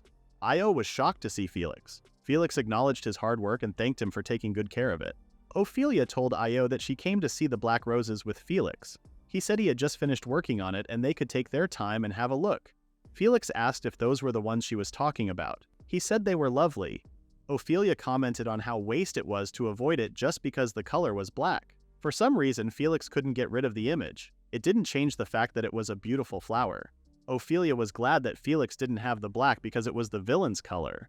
Felix said black roses suit her well and the atmosphere looked different than usual. After hearing Felix say it had been a while since they went on a date, Ophelia couldn't help but feel conscious. She started to get really excited because of the atmosphere. Felix said that if she were this cute, it would have been good if he had given her the black roses as well. He was glad it was Ophelia who was next to him. He said he got a lot of work from the teachers. He said that Alicia and more people have reported black butterflies appearing, and it had been a while since he got time for himself. These days, the timing is really bad. He was about to talk about Alicia and the others in the expenditure team. Liam, Alvin, and Klaus. Everyone was busy. Felix had been doing his duties as a prince while studying. She wasn't a member of the expenditure team, so all she could do was watch from the sidelines. Ophelia said she would make some delicious herbal tea, and if he would like, they could have some tea together next time. It feels restless when there are black butterflies. Felix was glad to hear that from Ophelia. This was all she could do. Even if it only reduces his anxiety a little bit, it would be good. Felix said he liked the herbal teas she made, and that time Ophelia would be next to him. Felix suddenly grabbed Ophelia and approached her himself. He hugged her with one arm and said she was always determined and stunning. Her honest part was also cute. Ophelia felt like she was already on the villainous route. It was already like this at this stage, so she wondered what would happen when she got into the route. She started wondering why Felix's favorability was higher than Alicia's, and if his favorability would rise with her too. She was so excited that she had to back off a little bit because her heart couldn't handle it. She said Io was replanting it over here and asked if he would like to see it. They approached him and stared at him. Io asked if he could help them. Ophelia said they were interested to see how he replanted flowers. Io asked if she would like to plant too. He then apologized to them because he forgot that he was talking about nobles. Felix told him not to worry. He had only seen them and never planted flowers himself. It would be a good experience. Ophelia agreed and asked Io if he could teach them. Io was more than happy to help. He tried to find the new gloves, but Felix said he would lend him his spare gloves. The next day, Ophelia woke up and it was her day off from the academy. She remembered yesterday when they had a tea party after replanting the flowers, and she felt so warm. Her door was knocked on and it was Karen, saying she received an invitation for a tea party from Felix. Ophelia hadn't heard anything about this from Felix, so she was a bit confused. Karen said he was a busy person, and he might have forgotten to tell her about it. Even though he was busy, he would usually tell her his plans in advance. But when Ophelia saw the invitation, she was shocked. Karen thought she was still drowsy, so she put the invitation on the table and said they should prepare her for the day. Ophelia was surprised because she had seen that letter before. It was a conviction event. It was a key item. Ophelia thought this was too early because it had only been 3 months since they entered the academy. 10 flowers were blooming at the same time. The situation right now is that the favorability of all the target characters is 100%. In the real world, unlike the game, there were no restrictions on how you act. That might speed things up, but Ophelia was too late to notice. It had been a while since they received a letter from Felix. Karen noticed that Ophelia looked pale, so she suggested taking some time off. She said it was fine, so Karen decided to prepare an energetic breakfast and bring it right away. When she left, Ophelia looked at the letter. It was Felix's wax seal for sure, so she confirmed that it was real. The letter said he wanted to invite her to a tea party that was being held tomorrow. The game ends after graduation from their 3rd year. She thought that was already decided, but the time of reality and the game were different. In reality, she wondered if she could capture them this fast. The Frisia in front of them proved that this was the reality. The time they spent together was less. The timing was bad, so they passed by each other more often. During that time, she assumed he spent more time with Alicia than he did with her. She wondered if that's how his favorability rose so much. Even so, she believed the words that were directed at her and that smile. Moreover, she didn't think he was going to annul the engagement at such short notice. Rather than conviction, Ophelia was more afraid of annulment of the engagement. In a few hours, she was going to encounter the things that she had been trying to avoid. Io saw her in the garden and asked what was wrong because she looked a little down. She said she was fine. He asked if she wanted to see Black Frisia. She was confused because he said they were fairy tales before. He said that the black roses suited her well, and he thought that Black Frisia would definitely look good on her. He was trying to find out if they really existed. She thought its existence was that of an illusion. He said they were really rare and didn't know if he could get them. Ophelia smiled at him and thanked him for that. Io said she complimented the black roses he raised, and because of her, he was able to eat sweet snacks for the first time, and he was so happy. She was even kind to someone ordinary like him at this academy, and he wanted to return the favor to her. Ophelia felt bad that he was feeling guilty about it. Even if it was a secret command, Io was not a program. He was a sweet boy living in this world. Ophelia asked if he would accompany her for some tea. He was fine with that if she was sure. Ophelia took out lots and lots of sweets for him, and she was shocked. She told him to put jam and whipped cream on scones and have some red tea. Io was so happy to be able to eat those. Come to think of it, long back the head chef taught Ophelia how to make lemon jelly. Felix liked it just like Io right now, and this started to make her wonder if her fate was being decided from that time itself. While cleaning up, Io was still complimenting how superb her sweets were. Rather than waiting alone for tomorrow, she felt relieved because of Io being here. After the event, she was sentenced to death and she wanted to make a promise. She told Io to have tea again together and she would bring his favorite snacks. Io excitedly thanked her, but then rushed towards her while screaming. There was a butterfly of the moonless night right in front of them. He shielded himself in front of Ophelia.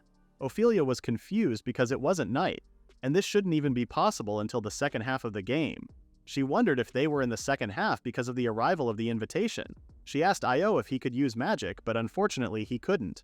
Even if they run away, it would catch up to them. Also, since today was a holiday, there weren't many people around, so they were wrapped. Worried, Ophelia tried to think of something she could do.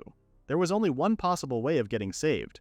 Users of the dark attribute were said to be able to communicate with the butterflies of the moonless night. She started talking with the butterfly, asking it to let them go. She said they had no intention of harming it, and if there was anything it desired, she could make it come true. She told Io to go hide, and she had to listen to her. The butterfly seemed to understand her. Ophelia was expecting her to want her blood, soul, or anything dark, but all she wanted were sugary sweet flowers. She said she would gladly prepare it. The butterfly said she wanted to eat it until she was stuffed, and was also surprised that she could understand her words. She told her to give her flowers from here. The flowers here were good, though she wasn't sure they would satisfy her. She doubted even the flowers inside the palace would be good enough. The butterfly started to get mad, but then exploded in the air. It was Liam who saved them. She asked if she was all right. She said she was and thanked him.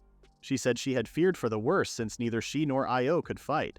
Io came asking if she was okay. She said she was, thanks to Liam. Io panicked and thanked Liam. Liam stated that defeating the butterflies of the moonless night was a part of the priest's duty, so there was no need to thank him. Ophelia told him that, however that may be, he still saved them. He then told her to show her gratitude towards the church. Ophelia noticed that he was trying to hide his embarrassment and decided to go easy on him. Liam stated that if the butterflies of the moonless night were appearing at this time, then there could still be more, so he decided to escort her to the girls' dormitory. Ophelia was a bit uneasy. She knew he was offering to escort her for her own safety, but still it felt weird hearing him offer to help, especially when the conviction event was happening soon. Liam asked Ophelia if she was disappointed that he wasn't Prince Felix. She kindly thanked him for personally escorting her as well as Io to his quarters. But when she looked at Io, she saw him looking at the remains of the butterfly of the moonless night. He told them to go ahead, and he would leave after he cleaned up this place. Ophelia opposed this idea and said it was too dangerous to be alone. They would help him clean it up right away and leave it there together. Liam seemed annoyed but still helped him clean up. This was the last day of Ophelia's freedom, and she thought it wasn't a bad way to spend it. With that, the day of the conviction event arrived, and Ophelia picked up a black dress. Karen asked if she was truly going to go along with this dress. She asked if that was a bad choice. Karen had a brainstorm and decided that she was the most beautiful woman in the world, even in a black dress. Ophelia thanked her and left the dormitory. There was no one waiting for her at the gate. Normally Felix would have waited for her. As expected, he didn't come. He had no choice but to go alone. When she arrived, Klaus, Prince Felix, Liam, Alvin, and Alicia had been waiting for her arrival. With this, everyone was present. In the game, Prince Felix asked Ophelia why she would do such a terrible thing, and as her fiancé, he was ashamed of her. After saying that, he announces that his engagement with Ophelia was over. Seeing her fiancé breaking up with her, Ophelia couldn't stop herself and asked if he was going to marry that commoner instead of her, the daughter of a duke. She said that kind of thing shouldn't even be allowed. Klaus told her that he had already received permission from His Majesty. Hearing that, Ophelia couldn't stand straight and didn't want to believe that she could steal Felix from her. Ophelia wanted to destroy her smiling face, but now, she didn't want to hurt anyone, and didn't choose destruction. She was the daughter of the Duke of Leolac's house, and she wouldn't accept condemnation. Back to the present, they asked her to have a seat. The air felt tense, and this was not a good atmosphere for a tea party. Lord Liam didn't even look at her face, even though they were able to talk facing each other. Even Lord Alvin, who usually lightens the mood, was quiet. Lord Klaus looked like he was waiting for something to happen. She could see the flower bed from here. Felix thanked everyone for coming to this party. He said he called them all here because there was something they needed to hear. He stated that it was about his engagement with Ophelia, and there it was. Those were the lines from the condemnation event. However, Felix had a pained expression that wasn't shown in the game. It was like he was trying to hold back. Seeing him like that, Klaus wanted to explain the circumstances. Felix allowed him. Klaus stated that Lady Alicia had been blessed with powers from the goddess Frisia, and he told Ophelia that she would be asked to step down as Prince Felix's fiancée, and instead, Felix would marry Lady Alicia, the Shrine Maiden. Normally, Ophelia told him not to be silly and that she wouldn't allow such nonsense. But she didn't want Felix to see her like that. Felix mentioned what happened at the school entrance ceremony, and since then, various problems have occurred. Ophelia calmly stated that she had never done anything to harm Lady Alicia. Felix asked if she had any proof, but she didn't. Felix stated that he had spent many years with Ophelia, and he was inclined to believe that she would never do such a thing. But the words of Lady Alicia, who was the Shrine Maiden of the goddess Frisia, were more believable. The words of the Shrine Maiden were stronger than his fiancé's. Now that the butterflies of the moonless night were increasing, the Shrine Maiden's existence could not be ignored. Prince Felix made his decision as the crown prince of this country. But unlike what he was saying, his expression speaks volumes about their relationship, and that alone reassured Ophelia. Ophelia said if he wanted to break off the engagement, then he needed to go through the formal paperwork. Suddenly, Liam interrupted and mentioned something that happened yesterday. He said he also heard about the problems Lady Alicia raised, but he never thought that the daughter of a duke would do such terrible things. To treat Alicia, who was the Shrine Maiden, like that, even as a priest, was not something that could be forgiven. Alicia stared, trembling and crying. She thanked them for being with her and said she would run away from everything if they weren't here for her. Alvin comforted her, and Ophelia watched everyone looking after her. Because she cried, because she was the Shrine Maiden, they would believe in her lies.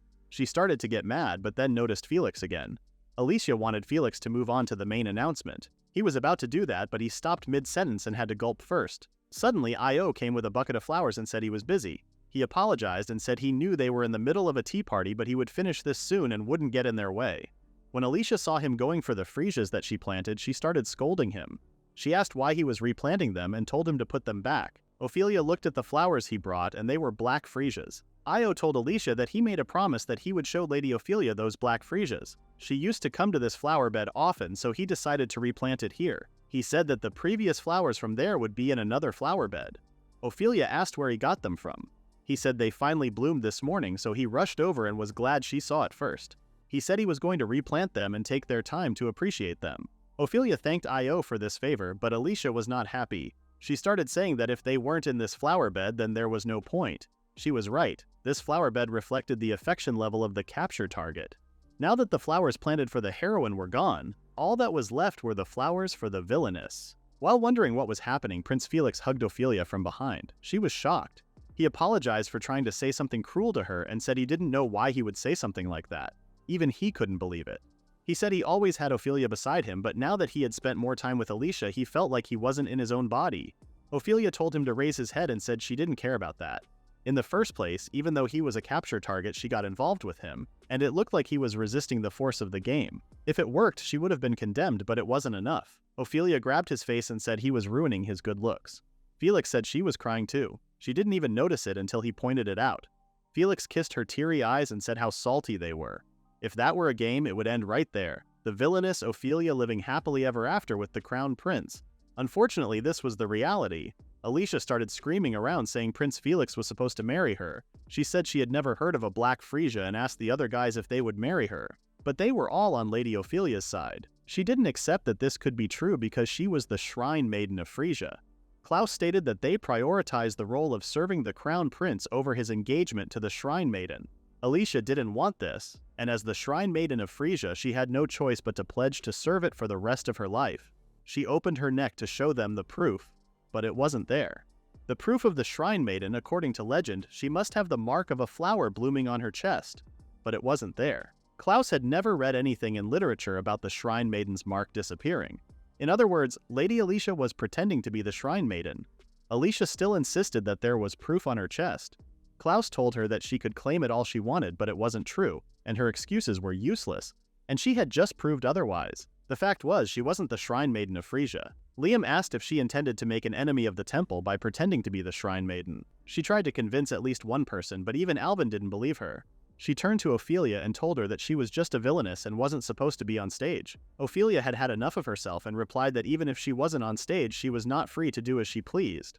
Also, she was treating this like a strategy game. Her behavior was not appropriate to rule as a queen. It was okay to take care of herself, but she had seen her repeatedly disrespect the people she was supposed to be involved with in the suture. She would like to say more about the reverse harem route, but more importantly, if she were going to become royalty and an aristocrat, she should be more aware of that. Ophelia just hoped that she would get the message. Alicia stared, grinning, and said she was wondering what she was going to say. She then started saying that this world was just a game. She said this was a game and she was the heroine. So it was only natural that she deserved to be with all the characters she loved and she had to have fun. Ophelia said she was sure there were people hurt by her words, but Alicia kept saying that they were all just characters from a game and didn't believe that she was hurt. Ophelia went mad and told her that it was only natural. Prince Felix and everyone were human beings and had feelings like her too. Alicia stopped and suddenly used her magic on Ophelia. They thought she was attacking her, so they protected Ophelia. But it was a butterfly of the moonless night. She said she was the heroine and she wouldn't do it to humans. But it didn't matter because even if she did get hit and die, she would come back to life. Ophelia asked what the hell she was talking about. She told her that she could defeat even stronger butterflies of the moonless night with Prince Felix and others, and it was a faster way to improve and earn affection. She was so proud to say that. That was the last straw for Ophelia, and she slapped her in the face. She couldn't believe she put Felix and the others in danger because of her own selfish reasons, and told her that this wasn't a game, it was real life. Alicia was shocked because she knew it was a game, but still her face was hurting. She collapsed and started crying her eyes out. Ophelia couldn't believe she really thought this was just a game and she got reincarnated into the game she played before. That's why she chose her death route so easily. Lady Alicia thought she was genuinely enjoying the game. Felix hugged Ophelia and asked Klaus to take care of Alicia's situation. After they confirmed the truth, Klaus said they would decide on her punishment, and until then, she would be placed under house arrest in the royal castle. When the boys apologized for their rudeness at yesterday's tea party and swore that they would never make a mistake like that again, Ophelia was confused. Prince Felix said he himself would be enough to be Ophelia's knight, but with more butterflies of the moonless night, he wanted to make sure she was as safe as possible. Ophelia was surprised at how much had changed since yesterday's condemnation event. Since she was Prince Felix's fiancée, after she graduated from the academy, she wanted to become a lady they wouldn't be ashamed of. That's why she wanted to help Prince Felix. After that, she suggested heading to the academy because she was sure people were watching them. They all asked for her hand to guide her, which surprised Ophelia. She didn't even know that being a guard included escorting too. But Prince Felix grabbed her and apologized for being so forceful, but he couldn't give this up. Although he appreciated the offer of escorting Ophelia, he had no intention of handing that role over. It looked like it was the same as the game. The more affection points she had, the more protective they became. Even yesterday, he took the initiative to drop her off at the dorms. She asked what happened to Lady Alicia after the tea party. He had interrogated some people. Normally, she would have been charged with a crime, but since she was still a student, she would be placed on probation for 3 months. That wasn't as bad as she thought it would be, compared to the fact that the villainess's sentence was death. If you had a criminal record or had been put under house arrest, then it would be difficult to serve the royal castle or marry an aristocrat. Even though she was able to enter the royal academy, the future that Lady Alicia might have hoped for, if almost over. She said she hoped Alicia would take this opportunity to change her mind. When she put it like that, Prince Felix said it was like she was asking him why he listened to Lady Alicia's story, even though he was on his side. He was in a gloomy mode, blaming himself and throbbing. Ophelia told him that his feelings alone were enough. He was glad she said that, but still, it frustrated him. He had been apologizing since yesterday, but he was a straightforward person, so he couldn't forgive himself. She held his shirt and suggested planting flowers together to make up. Instead of planting them in flower beds, they could plant them in separate pots and give them to each other as presents. Then they could decorate their rooms with them. Prince Felix's mood was light up and he said it sounded lovely. Since all flowers suit her, it was fun thinking about all the flowers to plant. If she gave him flowers, she wondered if they should be Prince Felix's signature color red, or a noble white, lemon jelly yellow, or maybe the same blue as her favorite color. But she wasn't sure if it would be too forward of her. He suggested going with red freesia. That way it felt like Ophelia was always thinking about him. Her heart started pounding so hard when he said that. She felt like they were getting closer than ever before. She was happy, but she got so nervous. She was so glad she was going to marry him. When she returned to her room, she hugged Corinne out of happiness. Worried, Corinne asked what the matter was, but then saw her flushed face, so she figured it was Prince Felix. She brought her some tea and told her to take her time. Ophelia said Prince Felix's forwardness was amazing. Today at lunch courtyard, Felix wanted to feed her with his own hand. She was so nervous. He said this was the best he had been able to do and asked for her opinion. She responded that his homemade food was delicious, and she felt like she wouldn't be able to live without it. That was good to hear, and he told her not to worry about it because he was going to take care of her for the rest of his life. He added that even if he was reborn, he wouldn't let her go. Ophelia felt like she had dug herself into a grave.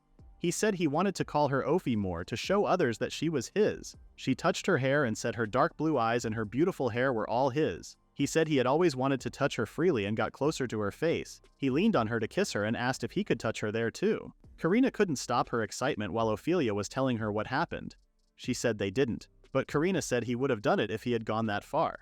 She asked if it could be that Prince Felix was actually a coward, but it wasn't because of that. Since Lord Liam was there, he couldn't kiss her. Karina asked if she had also wanted to do it, but she was embarrassed to admit it. Karina was glad she was feeling better because she had been gloomy lately. Ophelia was surprised that she noticed it. She reminded her that she had been a maid for her for so many years. She said the things that she had been worried about had calmed down a bit.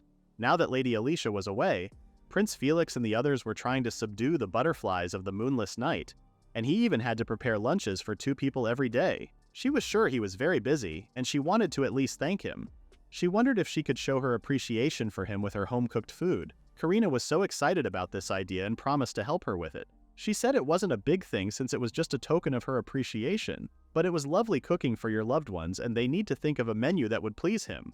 Karina said they should have a strategy meeting while eating madness. In the next scene, Prince Felix came to her desk and asked her to eat first because the teacher wanted to speak to him about the school year party. She said she would be in the courtyard. The representatives of the school year were Prince Felix and Lady Alicia. On the day of the party, she should still be under probation, so she wondered if it was possible that it would be cancelled this year. While she was going to the courtyard, someone called for her. It was Lord Klaus asking if she was eating alone.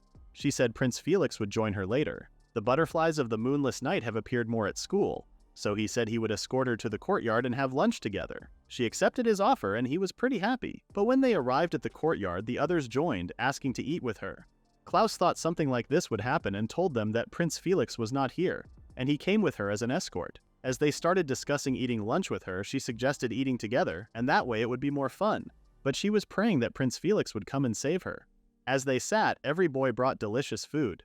Ophelia's was made by Prince Felix. Klaus had a salmon and avocado bagel sandwich and pumpkin soup. Alvin had a chicken and lettuce sandwich. Bread seemed to be the main ingredient for a lot of dishes and the rest was meat, so she thought about making roast beef for Prince Felix. A quiche full of vegetables and a fresh salad would be good with the beef. She liked that idea and decided to prepare lemon jelly for dessert. It was all coming together now. Lemon jelly had been a staple dessert since she was a child. Ever since she was little, it could be that Prince Felix liked her a lot because she gave him lemon jelly when they were younger. In the game, if you give a character their favorite food, you earn more affection points, so this system could also be applied to other people, rather than just the heroine. Liam asked if something was wrong, and she replied that she wanted to treat Prince Felix to dinner, and she was looking at their lunches for some inspiration for the menu. Alvin said he knew that Lord Ophelia adored Prince Felix, and she would have to go with meat since he was a man. Klaus mentioned that meat alone would give him proper nourishment, and she had to also eat vegetables and fish to balance a meal. Lord Liam said it would be fine eaten separately. Ophelia asked him to be more interested because his attendant would appreciate it. He said it wasn't that he was not interested, he just wanted to eat anything made by Lady Ophelia. Ophelia kindly told him to tell that to his attendant. The boys seemed unhappy that she said that, but it can't be helped. After all, she was Prince Felix's fiancée. In the next scene, Alicia made an enthusiastic greeting to the class, but no one greeted her back. 3 months have passed since the condemnation event. During Lady Alicia's suspension, the rumor of her pretending to be the Shrine Maiden of Frisia and lying to the Crown Prince had been spreading throughout the school. Ophelia thought she had decided to leave school. Prince Felix thought so too. but it looked like she was the persistent type. Klaus agreed and told them to take caution, so she didn't come into contact with Lady Ophelia. Prince Felix said he would be more cautious too, and asked Klaus to strengthen the security of the school for the time being. As expected of him, but there was no need to go that far in Ophelia's opinion. But if Lady Alicia, she might be determined to return to the role of the heroine by any means. She just wanted to finish the game efficiently. By now, the game should be over, and when it ends, her only wish is that her school life would be peaceful. After they graduate, what happens next is marriage, which she was pretty nervous about. Prince Felix noticed that she was blushing, so he asked if something was wrong. She said it was nothing and tried to calm herself down. It was already time to head to their music lesson now. Klaus said he would be late since he needed to talk to the teachers. As Ophelia was holding Prince Felix's hand, she realized that there would always be someone accompanying them in school, Alicia. But this time it would be just the two of them. Now it was her chance to invite him to dinner. She had been invited to many dinner parties before, but she was so nervous about inviting him after realizing their feelings. Before she could say, Prince Felix mentioned that there was a New Year's party hosted by the school. Ophelia said she would be attending and asked if he would escort her. He gladly said yes. He needed to attend anyway because the original plan was for him and Lady Alicia to perform their singing. Both he and Lady Alicia had wonderful singing voices. Speaking of which, some people were saying that Lady Alicia wasn't suitable, and that she should be removed as a representative. It was an annual party to celebrate and pray to the goddess of Frisia for another year of protection. As expected, they wouldn't put the person who pretended to be the shrine maiden as a representative. So instead, Prince Felix said he chose Ophi to be his singing partner. Ophelia was shocked and started freaking out because she was nowhere near as good at singing as he was. He said it was okay, and if she could sing happily, then it would be fine. She was still nervous, but when he said he wanted to sing with her and asked if that was okay, she couldn't say no. He asked if she had something she wanted to tell him. She was a bit hesitant, but could say that she was thinking she could treat him to a homemade meal as well, because he always made her a homemade lunchbox and asked what he thought about it. Prince Felix hugged her tightly and said he would be honored. He thanked her and said he was glad that they could eat together, and he couldn't believe that he was going to be treated to her homemade meal. He was really looking forward to it. Ophelia was really happy that he was excited and was glad that she had invited him. A few days later, Karina tried Ophelia's homemade roast beef and said the meat was cooked just right and the sauce was perfect too. She said her skills have definitely improved. It was all thanks to her for teaching Ophelia. She suggested having this for dinner tonight, and Karina said he would go prepare the table. It wouldn't have been a good idea to serve Prince Felix with her previous skills. She had a taste and really liked it. It was worth it that Karine taught her thoroughly for a few days. Now that she was able to make the food, she was ready. Prince Felix was always so busy. They spend less and less time together than before, and the only time they can see each other is in the classroom. She thought that her days would be calm by now, but they were spending less time together. It was like he was being interrupted by something invisible. She hoped that she wasn't just overthinking it. Back when she was in school, Prince Felix invited her to the staff room while working. That day, Ophelia saw that Prince Felix was treating Lady Alicia so normally, even after all the trouble she had caused. Prince Felix treated everyone equally, but she felt so uncomfortable. She wondered if there was a loophole like the Villainess Route. So, when you use it, the current situation conflicts with the forces of the game. Her heart suddenly started pounding and she left the staff room in a hurry. She ran to the Frisia garden and saw that the black Frisias were gone, and they were all red now. According to the IO, the black Frisia seeds come from a mysterious species that could be any color. It could be red, but flowers don't just suddenly change from black to red. It was clear that it was replanted. IO came and asked if something was wrong. When she asked, he said that there was a lady who came back and planted all the flowers that were here. But he quickly moved the black Frisias into smaller separate pots so they were safe. She thanked IO for keeping them. He asked if she would like them now, and she said yes. The forces of the game were at work. She was sure this was the cause of their recent misunderstanding. The flower bed now had red Frisias, which meant Lady Alicia's target was Prince Felix. IO came back and she thanked him for bringing the flowers. He said it was a rare flower that he finally managed to get, and he thought the flowers would be happy they were being replanted in this flower bed. She said he was right and asked if it was a rare and phenomenal flow to find. He said that the butterfly of the moonless night that Lord Liam defeated, there was someone who wanted the leftover powder after it was destroyed, so he gave it to them. Ophelia never thought of that. Since this was done by the management of Frisia, she thought there would be a better reason for all of this and started considering asking for more details about it. Lady Alicia dashed into the garden, yelling at her with Prince Felix behind. She told him not to pull out the red Frisia that were here. Ophelia told her not to make such rash statements and said they were just moving them to somewhere else. She told her that she knew the true nature of this flower bed and that's why she was here. She reminded her that she was the heroine and she was the one who it should have been given to. Now that the mark of the Shrine Maiden was gone, she only had Prince Felix left, who was her favorite. If she pulled them out, she would have a miserable life, and that's why she forced it to change to red. Prince Felix asked Ophelia if she preferred black over red Frisia. He hoped he didn't offend her by saying it like that. She invited him to dinner, and he thought they would be able to be alone together for the first time in a while. But there was a lot of urgent business going on, so he saw Lady Alicia all the time, and he knew that she was getting a lot closer to Io, even if she said he was like a little brother. Prince Felix couldn't help but feel uncomfortable. This wasn't funny anymore. He didn't want Lady Alicia taking up his time with Ophelia, and the way she cared about the flower was cute. But choosing black over his color red seemed like she was indirectly saying that she didn't need him. He picked the red Frisias and reminded her that red Frisias were his color and asked her to look at him. He told her that there was no reason for him to lie about this and that he loved her. Ophelia responded that she loved him too and hoped that from now on their love would last forever. Prince Felix couldn't believe he would have a cute wife as his queen after graduation and kissed her head. He then asked her if he could kiss her like this. She said everyone was here right now, so he couldn't. He asked if it was just the two of them and embarrassed her. Ophelia realized that confessing with a bouquet of their color was a confession even in the game. Prince Felix might not have intended this, but she was so surprised she almost stopped breathing. She had seen it so many times in the game because his confession was the one she loved the most. When she was back from school, Karine noticed the flowers and assumed they were from Prince Felix.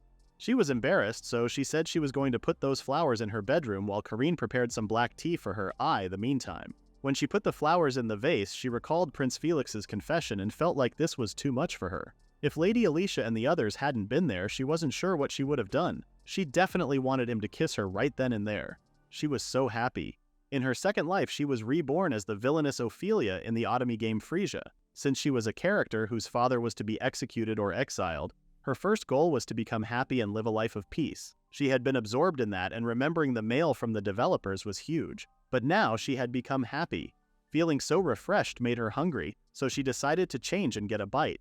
Her door was knocked, and Karine brought her black tea and a letter from Prince Felix. In the letter, Prince Felix informed her that his schedule had cleared up, and that he would greatly appreciate it if they could consult about the date for the meal. It was the day after tomorrow, and he asked her to dine at his private quarters in the palace. She was shocked because even though they had been engaged for many years, she could count on one hand how many times she had been to the palace, and she had never once set foot in his private quarters. On top of that, the first term ended yesterday, and summer vacation starts tomorrow. In the next scene, she was at the palace kitchen trying to cook Prince Felix the menu she had thought about. The chef said he had already cut the vegetables for her. She thanked him and said even though she hadn't asked him to, it was so helpful that he prepared them for her. He said he did that when Prince Felix started making bentos, so it might have just become a habit. She figured that must mean this was the cook he was telling him about. He said she looked so much like Prince Felix did when he was making the bento, thinking about giving it to her, and mentioned that he would be delighted. Every day, he would make a bento thinking about her in this very kitchen, and this was so cute. When the meal was ready, the cook told her to leave the rest of the preparations with them and go be with Prince Felix. Ophelia knocked on his door, and he welcomed her with a cute smile. Everything in Prince Felix's private quarters was top of the line. It was so calm and grown up. He told her to come in and not stand there. They prepared the table and sat together. She said the head chef helped her out so much that this was pretty far off from what she was actually capable of. But it was still her cooking, so they all looked delicious. When he tasted the meat, he found it wonderful and mentioned that he had never had this flavor of dressing before. She was so pleased that he liked it and said it was a carrot-based dressing. She told him to try some of the roast beef because it was cooked to the perfect amount of doneness. Prince Felix tried everything and loved them. He noticed that she hadn't touched a thing and told her to eat together. She was too nervous to get anything down her throat until that moment. She was thankful that it tasted very good and was grateful for both Karine and the head chef's help. After dinner was over, Prince Felix sat on his couch and told her to come sit. She nervously sat next to him and he grabbed her to get closer to her. He was so close that Ophelia was sure he could hear her heartbeat. She mentioned that Alicia hadn't come back to the dorm since yesterday and she has not seen her at all. She then apologized for talking about this. He said it was fine, and everyone would need to know eventually. Miss Alicia dropped out. Due to her suspension, she lost her special student status, and from the second term on, she couldn't afford the tuition. As the National Academy for Nobility, tuition was not cheap. The school also wasn't kind enough to give special status to someone who was suspended. Her aggressive act of replanting all of the flowers in the flower bed was a last-ditch effort. She thanked him for letting her know. Prince Felix kissed her forehead, saying he would do anything for her. He said they could give her an even harsher punishment if she desired, but she said she didn't need that. She had already served her suspension, and now she had even dropped out. He found her too kind, but she said she just wanted to be a queen who was not an embarrassment to him or their nation. Prince Felix couldn't help himself and hugged her. He apologized for hugging so suddenly, but her words made him so happy, and being alone in his room made him think about kissing her. And he had been holding back for so long. Ophelia couldn't breathe because while he was kissing her, she could feel their tongue touching each other. Her reaction after the kiss was so cute that he wanted to kiss her more. He said he had been restraining himself for so long, but if they did any more, she might die of embarrassment. So he said they would do it later. They said they loved each other, and Ophelia realized that from now on she could only imagine these happy, peaceful days filled with idle chit-chat. And then, the story of them noticing the mark of the saintess appearing on Ophelia's chest the moment they kissed was to come later. It was late at night at the Tokyo Otome Game Frisia Development Department when they got more reviews. The Villainess Route was trending. Ophelia was a villainess, but lots of players wanted her redemption arc. They were so glad they pushed to release it. With ratings like this, they might even be able to snag an extra budget. One of the workers in there turned to the others and asked if the Villainess's route needed its own hero. Ophelia's fiancé was Felix for sure, but the original love interests were designed as heroes for Alicia's route. She said that a brand new hero for Ophelia's route might be a fair game. They seemed pretty interested in that idea. They made a villainous route, so not giving her a new hero would be an injustice. They wanted a fresh angle that none of the current love interests had. This game didn't have a true my way or the highway type of story, and they also adored sibling dynamics. Another girl raised her hand and said she wanted him to feel special. Nobleborn was overdone and he might not be an ally. The others asked her to continue. She said that to players, villainous Ophelia was a romantic rival and an enemy with dark affinity. She was the final boss who could even converse with the butterflies of the moonless night. So, the villainess's route needed the true boss behind the butterflies. In game terms, they needed a hidden boss. They all agreed on that suggestion and immediately started sketching concept art. They pulled an all-nighter to finish that boss, and it was done in the morning. When they left the company building, the weather was freezing. Meanwhile, Ophelia was looking at the mark on her chest. She never thought it would come to this. She kept replying when she was invited into Felix's private rooms. It was the day they did it for the first time. She barely remembered how she got back to the dorms. It was like a dream and she was floating. She asked Karen to help her undo the ribbon at the back of her dress. She said okay and started untying it. Ophelia had been really nervous and fluttery all day long, but she was finally starting to calm down. She wanted to take it slow tonight. After she untied the dress, Karina noticed the mark on her chest. Ophelia was shocked that she had the Priestess of Frisia's mark on her. In this world, Alicia, the heroine who awakened as the Priestess of Frisia, wields holy magic and fights the butterflies of the moonless night. This mark was the proof of the heroine. It should belong to Alicia. But the last time she saw her, she didn't have the mark, and that might mean that she already lost her role as heroine. And according to this logic, the role had shifted to her, making her the world's heroine. She did choose the villainous route, but she never imagined it would lead here. Karen put a towel on her shoulder, saying she would catch a cold if she stayed like this. She said it was expected of her to become a priestess. She was so beautiful and composed, she worked her way into Class A, and now she had been chosen as the priestess. After all, it was she who served Ophelia. She thanked her and said she wanted to clear her head a bit for now, so she was going to take a bath. Also, she asked her to keep this a secret. Those with the priestess's mark could wield the holy magic that deals massive damage to the butterflies of the moonless night. It was right there in the game's lore. The mark didn't even go if she rubbed it. Also, she could feel a faint spark of mana there too. She wondered if that power meant she had to defeat the butterflies of the moonless night. Her natural affinity was a dark attribute, but because it's taboo, she usually relies on water magic. She tried on the glass of drink she had, but she wasn't good at it. This burden was too much for her. She wanted to protect this world and live with Felix in a peaceful future. She couldn't hide excuses like she was bad at magic or the butterflies scared her. She was the one who wished for the villainous route. She had decided that she was going to be happy. She was shocked as anyone else when she realized that she had been reborn. Karen came and asked if something was wrong. She assumed Ophelia was worried about the mark. She caught her staring at it, so she said yes. Karen told her that this mark meant that the goddess of Frisia favored her, and she should hold her head high. She thanked her. She kept thinking that she wasn't worthy of this role, but she should be honored. She then decided to head out. Prince Felix was waiting for her outside. He said that the school year was over, and the closing ceremony went by in a flash.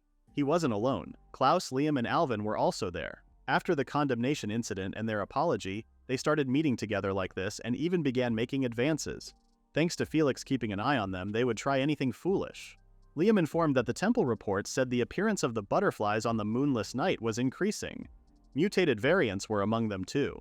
With winter break, the odds of encountering them would rise. Felix said their side was getting the same reports and wondered why there were so many of them appearing. This year was unlike any other. He told Ophelia not to go outside alone, and if she wanted to go somewhere, she must call him.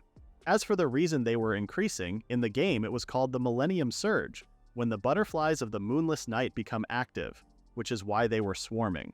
But she couldn't say that to them. Even though it was the lore, it was rough for Felix and the others. Alvin was sure his sword would cut them all in a flash, and they would protect her as long as the last one of them was standing. Ophelia commented that with everyone here, the butterflies weren't scary at all. She couldn't tell them that she was reincarnated, but she had to at least tell them about the mark. She didn't even know if she could use the priestess's power, so she had to be careful. She told Felix that she had something important to tell him after the ceremony ended. When they were alone, Felix said her inviting him made him really happy, and asked what was so important that she called him to an empty classroom.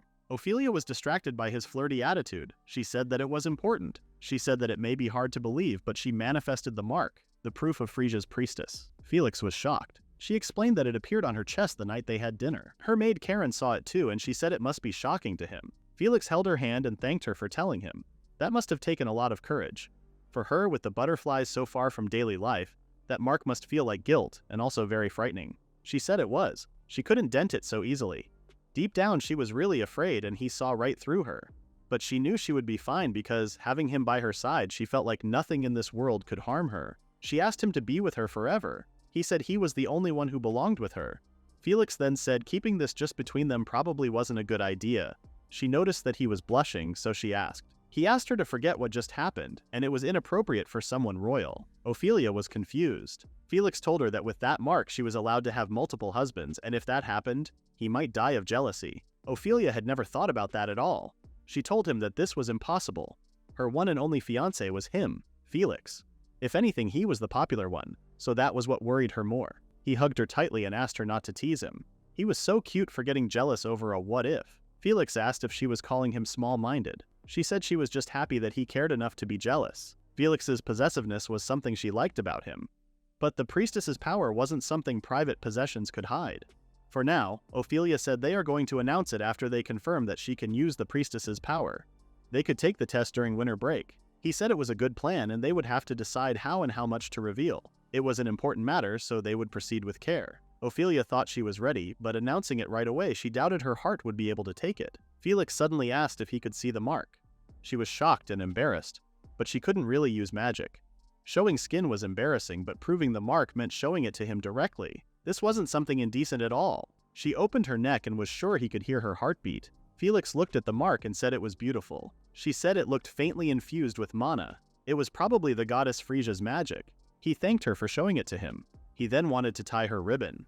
He couldn't promise that he would tie it well, but asked her to hold still. Ophelia's heart was about to burst. She patiently waited for him to finish trying it and thanked him after he finished. Felix suddenly kissed her on the lips. He apologized but said she was staring at him, so he did it.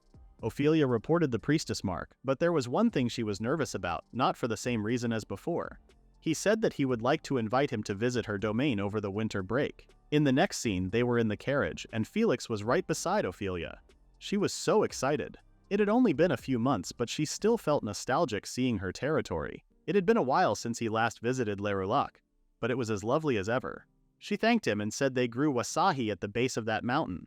The quality was so good that the other countries couldn't get enough of it. Felix's head chef swore that Lerulac's produce was exquisite. He said so when he packed their lunch. They could see the manor from the carriage. When they arrived, Ophelia's father, Gregor, was so happy and hugged her immediately. Her mother, Canaria, told Gregor not to keep her all to herself. She had been waiting so eagerly for her to come home. Ophelia greeted her mother and commented that she was as lovely and radiant as ever. Her mother hugged her too and was so happy to see her. Ophelia's father proudly joins the hunts to subdue the butterflies of the moonless night and pours his heart into revitalizing the domain. Her mother rules the salons and commands respect, strict about etiquette and decorum. Even though they were her parents, Ophelia was impressed. She said that there was someone she wanted them to meet. He came with him this time. Her parents greeted Prince Felix and they asked him to make himself at home at their relaxing place. He thanked them and said he would be in their care during the break. Gregor asked him to feel free to say if anything was inconvenient. As Ophelia's fiancé, he was family to them too. Now that introductions were done, Ophelia wanted to head inside, but then she saw someone she didn't know. He didn't look like a new servant and she was curious to know who he was. Her mother asked her to come here to introduce him. The man approached him and said he was dark and called her his little sister. Ophelia was shocked and confused. Her mother told her that they were buried in paperwork and forgot to tell her that they had adopted Dark. He was a year older than her, so he was her older brother now. Dark approached Felix and offered his hand to him, saying it was an honor to meet him. Ophelia scolded him for greeting him casually like that. Prince Felix said it was fine, as the next duke, he would be working with him, so it was good to have him. Dark said he was just glad the one he would serve wasn't a weirdo. Ophelia was shocked by how honest Dark was. He was actually unbelievably rude. She couldn't believe this man was her older brother. First-rate magic, quick mind, and the kind of talent that handled anything with ease. And on top of that, the captivating allure unique to those from the Finite Kingdom. Fark Lululake himself was the very image of flawless. When they went inside, Felix thanked the maids for carrying the bags. He then noticed a squirrel impression on her face. She said that he was far too tolerant of her brother's rudeness. Even if he was well regarded, acting that dismissive was unacceptable. And somehow it felt like an insult to him, so she was uncomfortable. Felix stated that he wasn't really bothered because Canaria was influential in society and known for being strict about etiquette. Dark just acted differently in private than he did in public. He bet he was absolutely perfect in front of others. Ophelia realized that Felix always saw the best in people, but it was true that her mother was really strict about manners. She drilled the tea ceremony into her. If she hadn't passed, she wouldn't let her face Felix, which means if her brother did it knowingly, that was even worse. Felix reminded her that he truly didn't mind it. If anything, he was curious to see how boldly Dark would rise.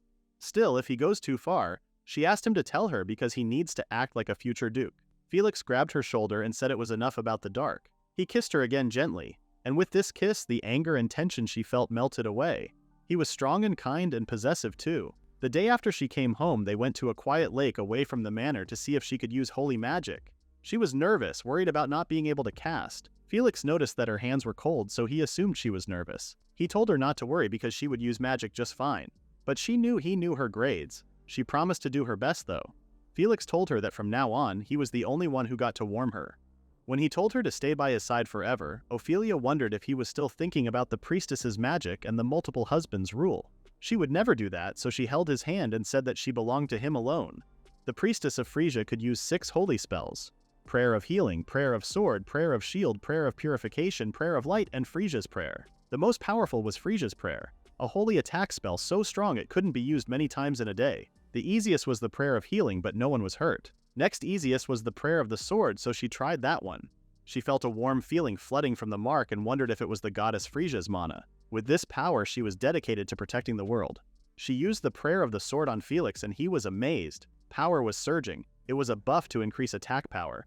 It should enhance both swords and magic. She asked if he could try testing it out. Felix found a big rock and used a flame blade to shatter the rock. The rock shattered right away and he was pretty impressed. Felix thought Alicia's magic had the same effect.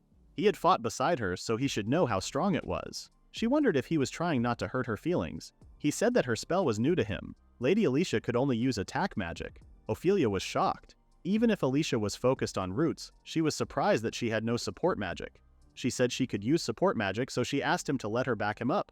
That was worth more than 100 men, so he was counting on her. She suddenly noticed that his hand was bleeding. He said it might be a chip from the rock that cut him. This was the right moment to try the priestess's healing magic. She healed him immediately. She was glad it worked. She was happy that she could use beginner holy magic. She might even handle the intermediate ones too, but she couldn't. She just promised to support him, but now she felt like a failure. Being watched by Felix was embarrassing. She needed more practice. Her feet slipped and Felix held her before she fell. She burned through her mana at once, so it was best to rest. They decided to take a tea break in that natural scenery and enjoyed the view. He heard that this was her favorite spot and he also found it beautiful. Even if it was for magic, Ophelia was happy she got to bring him here. Her mana and stamina were drained dry, so the tea tasted heavenly. Felix seemed undecided about something, but he decided to just say it. He said that the priestess's holy power was strong and effective against the butterflies. But if she chose to fight, danger would always be near.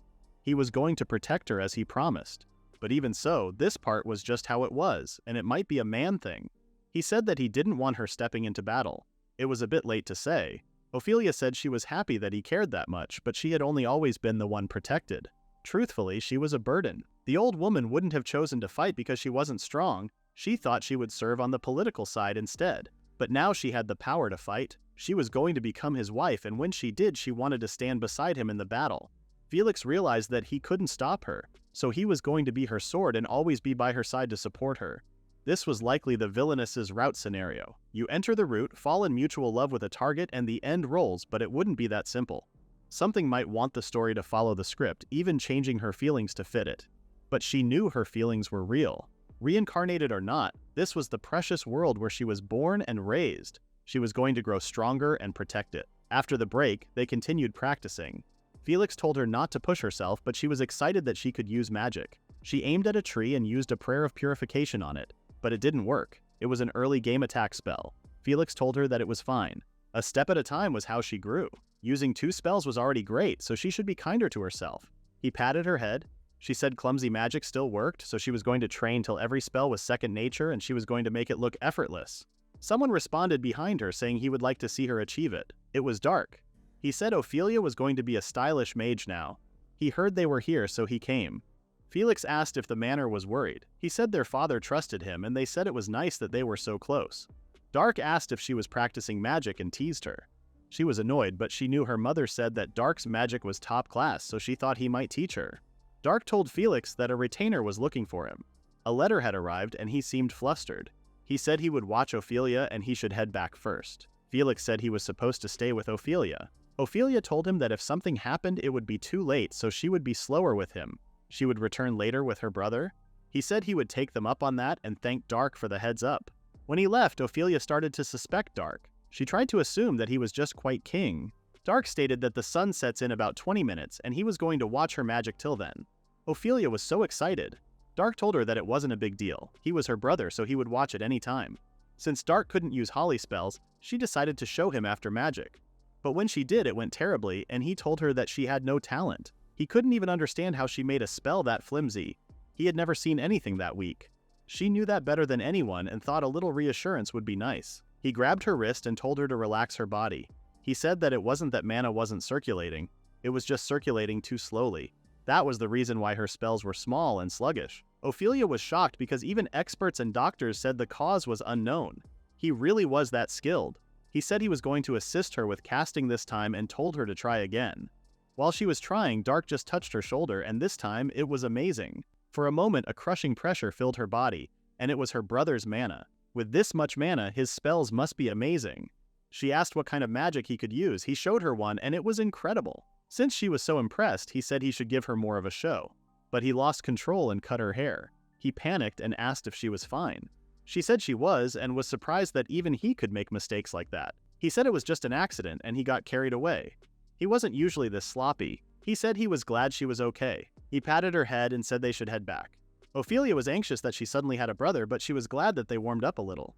At home, Dark was lying on the couch comfortably, saying something smelled nice. Ophelia told him to at least have a change of clothes. She told him to save that outfit for when he was in his room. This was the family sitting room, where everyone gathered. He told her not to sweat the small stuff and let him be free in his own house. Come to think of it, Dark's parents died and he ended up in their foreign domain. Becoming a duke's son probably cut down his freedom a lot. She offered him some herbal tea.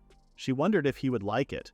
He said he only learned of herbal tea after he came here. He never had it before. She said that if he wasn't into tea, he didn't come across it much. He said he was going to try some, but Canaria said her herbal tea was exquisite. Even the servant kept saying it. He decided his first cup should be brewed by her. That was a lot of pressure on Oph. She thought she brewed it pretty well, but the bar was too high, so she was nervous. When he tried it, he said she nailed it. It smelled incredible. He asked her to brew it for him again some other time. She thanked him and said there were other blends he might like, and she would make them next time. Dark noticed that Oph's face was red. She said she was fine. She said that in exchange for tea, she was asking him to help her practice magic again. He said she was not great at it. She asked if he didn't find her sister adorable. This question made him chuckle. He said that no one but him could fix a spell that weak. Her brother could do anything. At night, Dark went outside and started talking to someone, saying he was not messing up. He said that her reports say Ophelia bore the priestess's mark. A black-haired girl said she saw the mark at the academy. A priestess who was bad at magic was an interesting one. The girl told him that it would be dangerous if the priestess were not killed. He said he knew that and told her to scatter. The woman was a butterfly of the moonless night. Dark thought that Ophelia was the only woman who could destroy him. He was planning to end her with his own hands soon, though her herbal tea was also on his mind. Ophelia stayed up late talking with her brother, and now she was returning to her room. She wanted more tips on magic, but she shouldn't keep him up that late. She needed to stop getting lost in her favorite topics. She suddenly noticed butterflies of the moonless night outside. They were all at the manor. She decided to call Felix and the others. She then saw her brother in there. It was dangerous, she thought, and she was about to warn him, but then she saw that they were talking. She couldn't believe what she was seeing. Only people with dark affinity could speak to the butterflies of the moonless night. But if her brother's true affinity was dark, he could do that. She thought that a butterfly just happened to appear there. But it looked like they were conversing. He wanted to ask him about his real affinity, but dark was taboo, so many people hid it. She did too. If he were the same as her, she hoped that they could talk about it someday. The next day, Ophelia was a bit distracted. She was about to spill the tea she was drinking. Worried, Felix asked if it had spilled on her dress. She said she was fine. He asked what was wrong. She said she was just tired, but she was actually torn about telling Felix about her brother. But with no proof, she couldn't bring it up. At least she had the manor security tightened. Felix said that aside from magic practice, rehearsal had also started for the New Year's party song.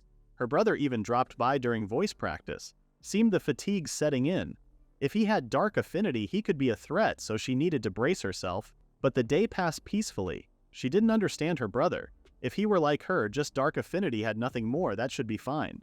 She was so distracted that she missed what Felix said and heard him saying she could sleep in his arms if she was tired. She panicked because her family was in this house. Felix suddenly took out a blanket and covered them, saying no one could see them here. Ophelia was even more panicked now. He hugged her tightly and told her that she tends to carry everything alone, so at least right now he asked her to lean on him. She decided to give up and let her body lean on him. Felix told her that her smile was the cutest thing. He then asked if he could kiss her because the blanket hid them. Ophelia's face was red. This was mortifying to her. He asked if he should take her silence as a yes and approached her face. After they kissed, Felix told her that he wanted to marry her soon.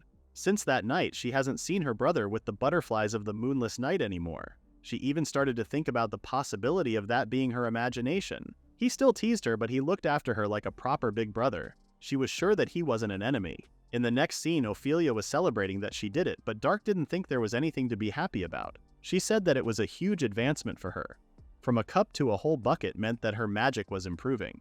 She should brew her brother an extra delicious herbal tea to thank him for teaching her. Felix suggested celebrating it with a cake. She definitely wanted that. He said that they were having tea at the manor an hour later. Dark thought it was a bit too much. Felix said he would head back first to place the order with the head chef. After he left, Ophelia wanted to continue. Dark told her to take a short break and rest. She refused, saying she wanted to get better. While watching her, Dark remembered the stories before he came to the house of Lerulac. But no matter how he looked at it, Ophelia's flimsy spells didn't match that. He wondered if there was another priestess. But there was only one priestess of Frisia in this world, and they had confirmed it was Ophi now. Even so, as weak as she may seem, the priest had the power to kill them.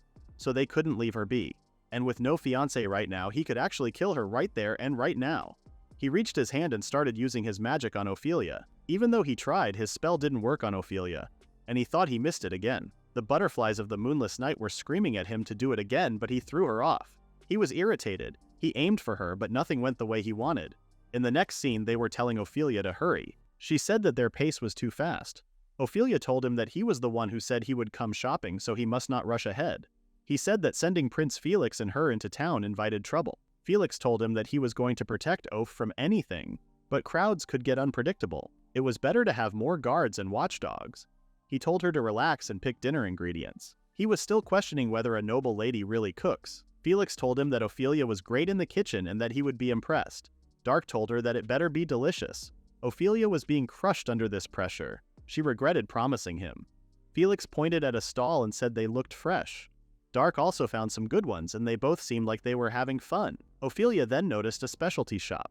She saw a pink, cute herb that she had never seen before. She asked the woman about it, and she said it was a cultivated herb named raspberry leaf. It was grown by Rur Lake, hence the name.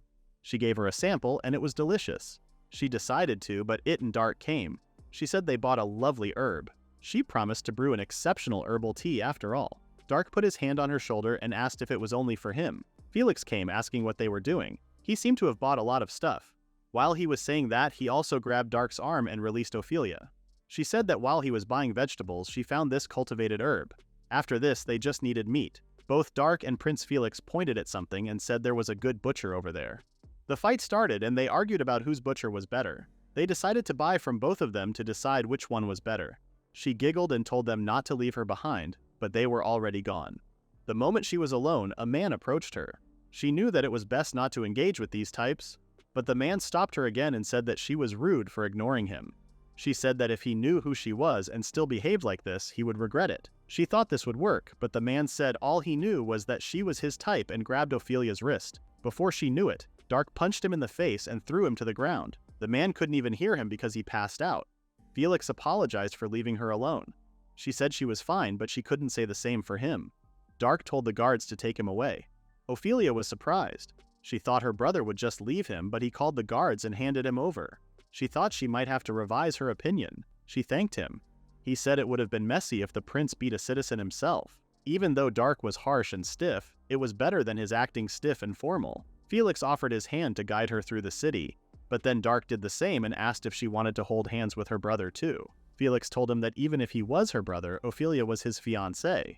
He reminded Dark that when it was about Ophelia, he was possessive. That was a warning for Dark. Dark used to think Prince Felix was just gentle and naive. But the man beside the priestess, he even eyes her, her own brother, and monopolizes her. This was not going to be easy for Dark. Over a decade ago, when Ophelia was just 6 years old, she would escape from home because she was so bored. It was way more fun for her outside, and her father hadn't decided on that engagement thing yet, so playing a little should be fine. While wandering around the forest, she noticed a boy sleeping under a tree. She had never seen him before. His tummy was growling, so she brought a snack for him.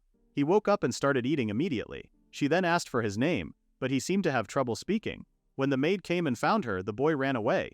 The maid asked who that boy was, but she didn't know either. She decided to bring cookies again tomorrow and hoped she could see him again. However, after that she never met him again, and 2 years passed. Ophelia's engagement to Felix was decided, and around then her past life memories returned and began to blend with the present as if those past life memories overwrote the boy. The memory sank away. Back to the present, Ophelia noticed that she baked too many cookies again. She always overdoes it when she bakes cookies. Fark came and took one. He said it was delicious. Ophelia told him not to startle her like that. He said the cookies smelled great, so he couldn't help it. Ophelia didn't know that he liked cookies that much. Somehow, this little back and forth with her stepbrother felt strangely nostalgic. In the next scene, Dark was playing piano while Prince Felix and Ophelia were listening to him. They noticed a carriage coming to their house and looked outside the window to see who it was. It was Klaus, Erwin, and Liam. She was shocked and asked why they were here. Prince Felix apologized for not telling her and explained that the letter he received from his attendant the other day was from Klaus. He informed him that the butterflies of the moonless night were becoming more active and the appearances of higher variants were increasing. So for her protection and to keep them company, he asked them to come here for the winter vacation. Ophelia wondered if that was the reason why they saw them even here. Felix said he wanted to tell her sooner, but with her daily magic and vocal practice, he didn't want to worry her. Ophelia thanked him for his thoughtfulness. If he had told her sooner, she might have felt overwhelmed. She didn't want to be someone people have to be careful with. She needed to become stronger so that Felix could consult with her without any hesitation. Ophelia and her family welcomed the boys and told them to make themselves at home. They thanked him and said they would be in their care for the winter location. The boys were confused about who the gentleman standing there was. Ophelia's father said they only just completed the adoption, so his debut in society was still ahead. Dark offered his hand while introducing himself. Erwin was excited to meet with him. Meanwhile, Ophelia was peeking behind the door. She was nervous because of how her brother was going to feel, but everyone seemed relaxed. Felix asked how things were going with Dark and the others. She said there was nothing for her to worry about. Ophelia then told Prince Felix that she was all right. Felix was shocked because she saw right through him. She said that she understood how serious this was. They were going to announce the priestess of Frisia. With the letters about the butterfly situation, they cannot afford to sit back. It was the right call. Felix said they would explain the priestess's mark to the three of them and asked if they should tell her parents as well. She said yes. Although she was still weak, she had learned how to use holy attribute attacks. She believed she could help them even if it was a little. Prince Felix and Ophelia entered the room, and Ophelia said she had something she needed to tell them. She started that right before the winter vacation started. The priestess of Frisia's mark appeared on her. She had also awakened holy magic. With this power, she wanted to devote herself to fighting the butterflies of the moonless night. About the priestess's mark and her wish, she knew it was all of a sudden and hard to accept, but she hoped that her family wouldn't be too worried. However, her mother was absolutely thrilled by this news. She said that Dark was capable too, so their house was secured. He said his sister being the priestess was a proud moment for him. Her mother then told her husband to give his blessings. He said she didn't need to tell him, and it seemed like he was still processing this. He asked Felix if he really meant for Ophelia to fight. She was so precious, the light of his eyes. and she had never been to a battlefield. Even if subjugation was the priestess's duty as a parent, he couldn't throw her into danger like that. Ophelia told her father that she was inexperienced and her magic was still weak, but she still wanted to protect this country. She was shocked at first to find out that the priestess's mark was on her own chest. If this was the goddess Frisia's wish, she wanted to fulfill that wish. Her father seemed uneasy about this, but he still said her resolve was set. Lord Liam said he was astonished. He would never imagine that their Ophelia would be the priestess. And if this was what the goddess wished, he would support her all that he had. And as a priest, he was curious to know how the mark appeared. Ophelia blushed and said they didn't know that yet, but her maid Corinne was the one who noticed it first. Erwin confirmed that the mark really existed since someone besides Ophelia had seen it. They were still being cautious because of Lady Alicia. Erwin said he would clear the path that Ophelia walked, and as the Chancellor's son, Lord Klaus said her words for the country had moved him. Ophelia becoming the priestess was a matter of joy, so rest assured he was going to protect her. Prince Felix told Lord Gregor that they were all of one mind. They were going to protect Ophelia with everything they had and asked if he would trust them. Lord Gregor stood up and bowed to them while asking them to take good care of his daughter. He then hugged Ophelia and told her not to do anything reckless. She was so thankful to her parents for letting her fight as the priestess. Klaus said reports of higher variants were coming in, especially from the provinces. It was unfortunate wording, but the prince being at Laro Lake was good timing. They were going to head out as well as investigate the site, figure out the cause, and then take down the higher variants with their full force. In the worst-case scenario, a small village could be wiped out in an instant. Early in the game, the butterflies were not much of a threat. They were basically low-level mobs. But as the game progressed, the butterflies grew stronger. In the end, a colossal higher creature, a boss monster strong enough to swallow the world, appeared. She wondered if they could really win against them. But she then noticed that she wasn't alone. It wasn't like back then, fighting all by herself. The thought of this comforted her, and she believed that they were going to defeat the butterflies of the moonless night and reach the true happy ending. Erwin had a suggestion. He asked Ophelia if they should go investigate tomorrow. When Erwin said investigation, he meant asking around town. He said they could patrol while they were at it. Prince Felix said it was important to check things on their own feet. In town, they might hear about sightings of the enemy, and they would also get knowledge of the area. This plan made sense. Ophelia said they would inform the city guards to cooperate with them as well. Klaus mentioned that he wanted to stop by a well-stocked bookshop because there might be some rare texts on the butterflies of the moonless night. Ophelia thought about it for a moment and remembered a great bookstore in town. With that, they started walking around the town while everyone was watching them. Ophelia got numb to it at the academy, but the Frisia target capture team together really stood out. In her past life, she would have fainted at this sight for sure. She brought them to the bookstore she knew, and they entered it. The owner of the store was so happy to see Ophelia and welcomed them. Klaus seemed to like the store, and Ophelia was proud of herself. She said that the owner handpicks everything. The old man knew Ophelia when she was little and mentioned that she would read history and botany and even ask questions. He always knew she would be clever and bright. Prince Felix giggled and said there is no wonder Ophelia grew up so capable. He then turned to her and said this warm town has always loved her. Ophelia blushed and she was grateful that he said something like that. They started looking for books about butterflies. Klaus mentioned that it was nice to have such a place as this nearby. Ophelia hoped he would find something he liked. Klaus was already so satisfied with the smell of old paper and ink. He then drifted further to the back of the bookshelf as a classic library dweller. Ophelia then noticed that Erwin was waiting outside. She went outside and asked if he was not having a look at the books. He said that books weren't his thing, and that he would rather leave books to the bookish Klaus. His honesty made her giggle. He then mentioned that walking around town like this, just the two of them, felt like a date. Ophelia got mad and told him that she was Felix's fiancée. Erwin stopped her and mentioned that she could make him her husband. Ophelia noticed that this wasn't a joke. He was serious. She tried to stand back and tried to respond, but Erwin told her not to say anything past that. He asked her to let them keep a little hope until she marries Prince Felix. Ophelia was surprised that he said us and not I, meaning that Lord Liam and Klaus also wanted this to happen. No matter how many times she said she loved Felix, they just wouldn't give up. Her heart was set on Felix, and her feelings would not change from that. Seeing her face, Erwin apologized for troubling her but confessed that it still made him happy that she thought about him. He decided to grab them something to drink and left. What he said was disturbing. It was a line she could only hear from a super affectionate Elwyn. As the third son, he craved recognition more than anyone. To raise Elwyn's affection, she had to see him, or rather have him open up. While she was standing there alone, Dark came and asked what she was doing there alone. She asked why he was here, and he said it was just town. He told her that she would get hit on alone and asked where Prince Felix was. She responded that he was in this bookshop. Dark recalled Lord Gregor mentioning that she loved books and most books in the study room were hers. Ophelia told him to try some too. He asked which books she recommended and Ophelia was excited that he wasn't bad at reading. There was so much she wanted him to read, so she decided to create a list right away. Dark saw how excited she was and reminded her to go easy on him. All of a sudden, Ophelia heard a voice screaming that all humans should die. Shocked, she froze and tried to detect the source. A butterfly was attacking a little boy while his mother was screaming for help. Ophelia immediately started running that way. While running, she was nervous that she was going to face a butterfly of the moonless night alone and fix it without any combat experience. What she was doing was surely wrong, but her body just moved on its own and guarded the kid. Meanwhile, Dark told another butterfly to stall Felix and the others. Ophelia hugged the kid and told him that he was safe now. The soldiers looked swamped fighting other butterflies. She assumed Felix and the others might have noticed the commotion and be heading here, but she couldn't afford to wait. There were so many butterflies of the moonless night right in the town. The butterfly attack didn't stop and attacked Ophelia. Ophelia didn't have the power to defeat them yet, but she could at least save this child. She prayed for the strength to protect him from the butterflies, and she could use Prayer of the Shield prayer. The new spell worked. They struck them, but they weren't hurt. Instead, her chest felt warm, strength surging through her.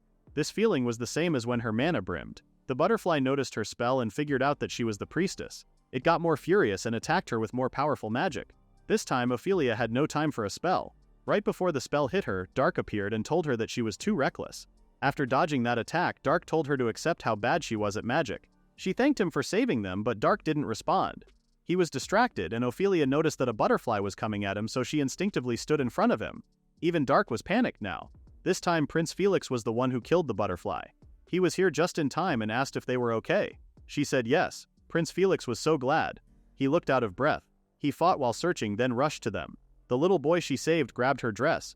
She asked if he was hurt, and he said he was okay and thanked her for protecting him. She patted his head and told him that he was very brave too. The boy's mother came and thanked her for saving her child. She told them that it was still dangerous around her and asked the guards to escort them home. They had never had multiple butterflies attacking inside town before.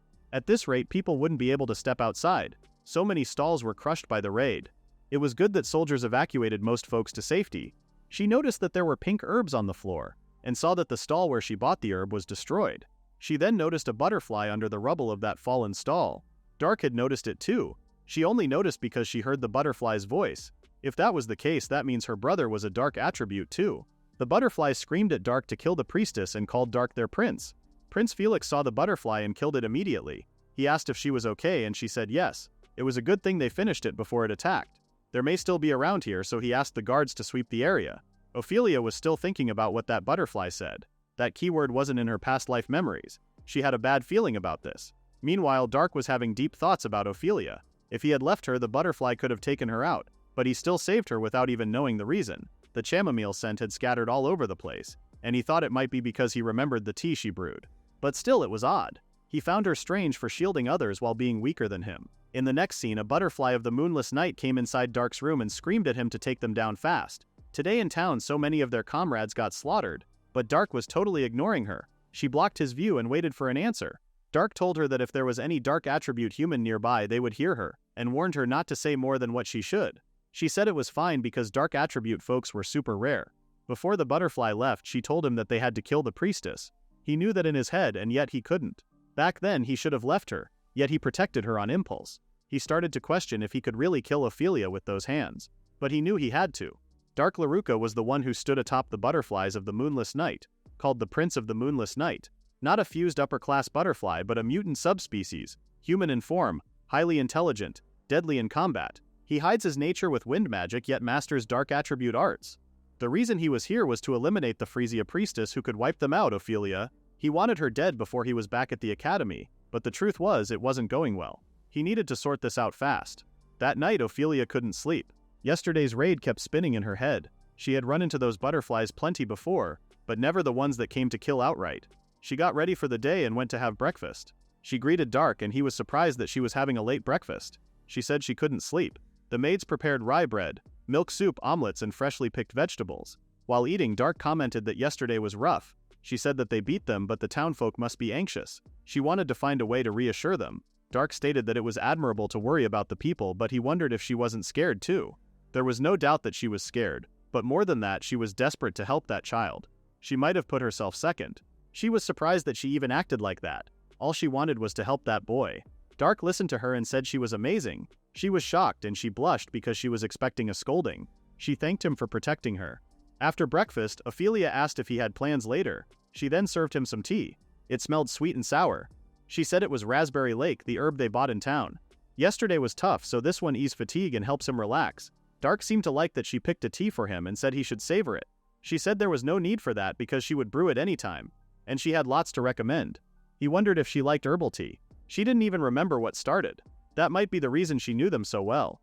She would make a different one next time. She was glad that her brother liked herbal tea, but she still couldn't help but think about what she heard yesterday.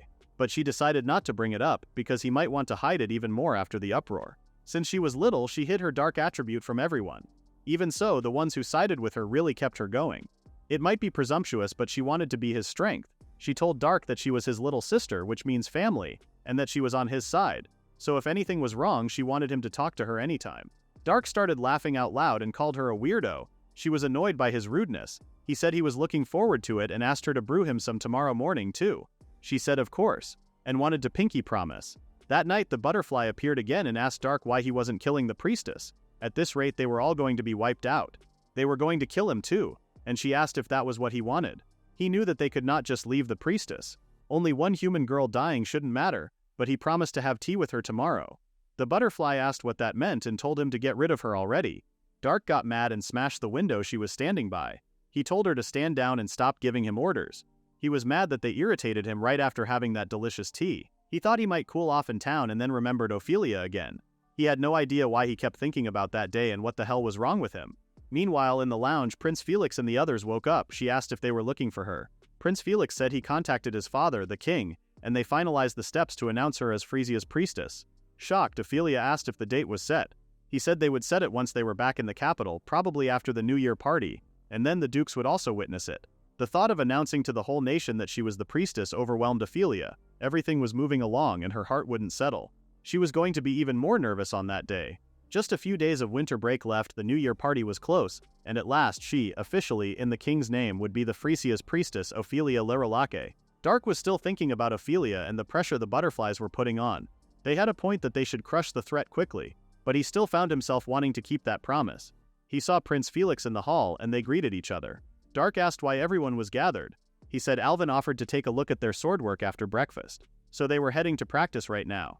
They asked if he would like to join them and he said he would prefer reading. They said they would be training near the manor, and he could come by if he felt like it.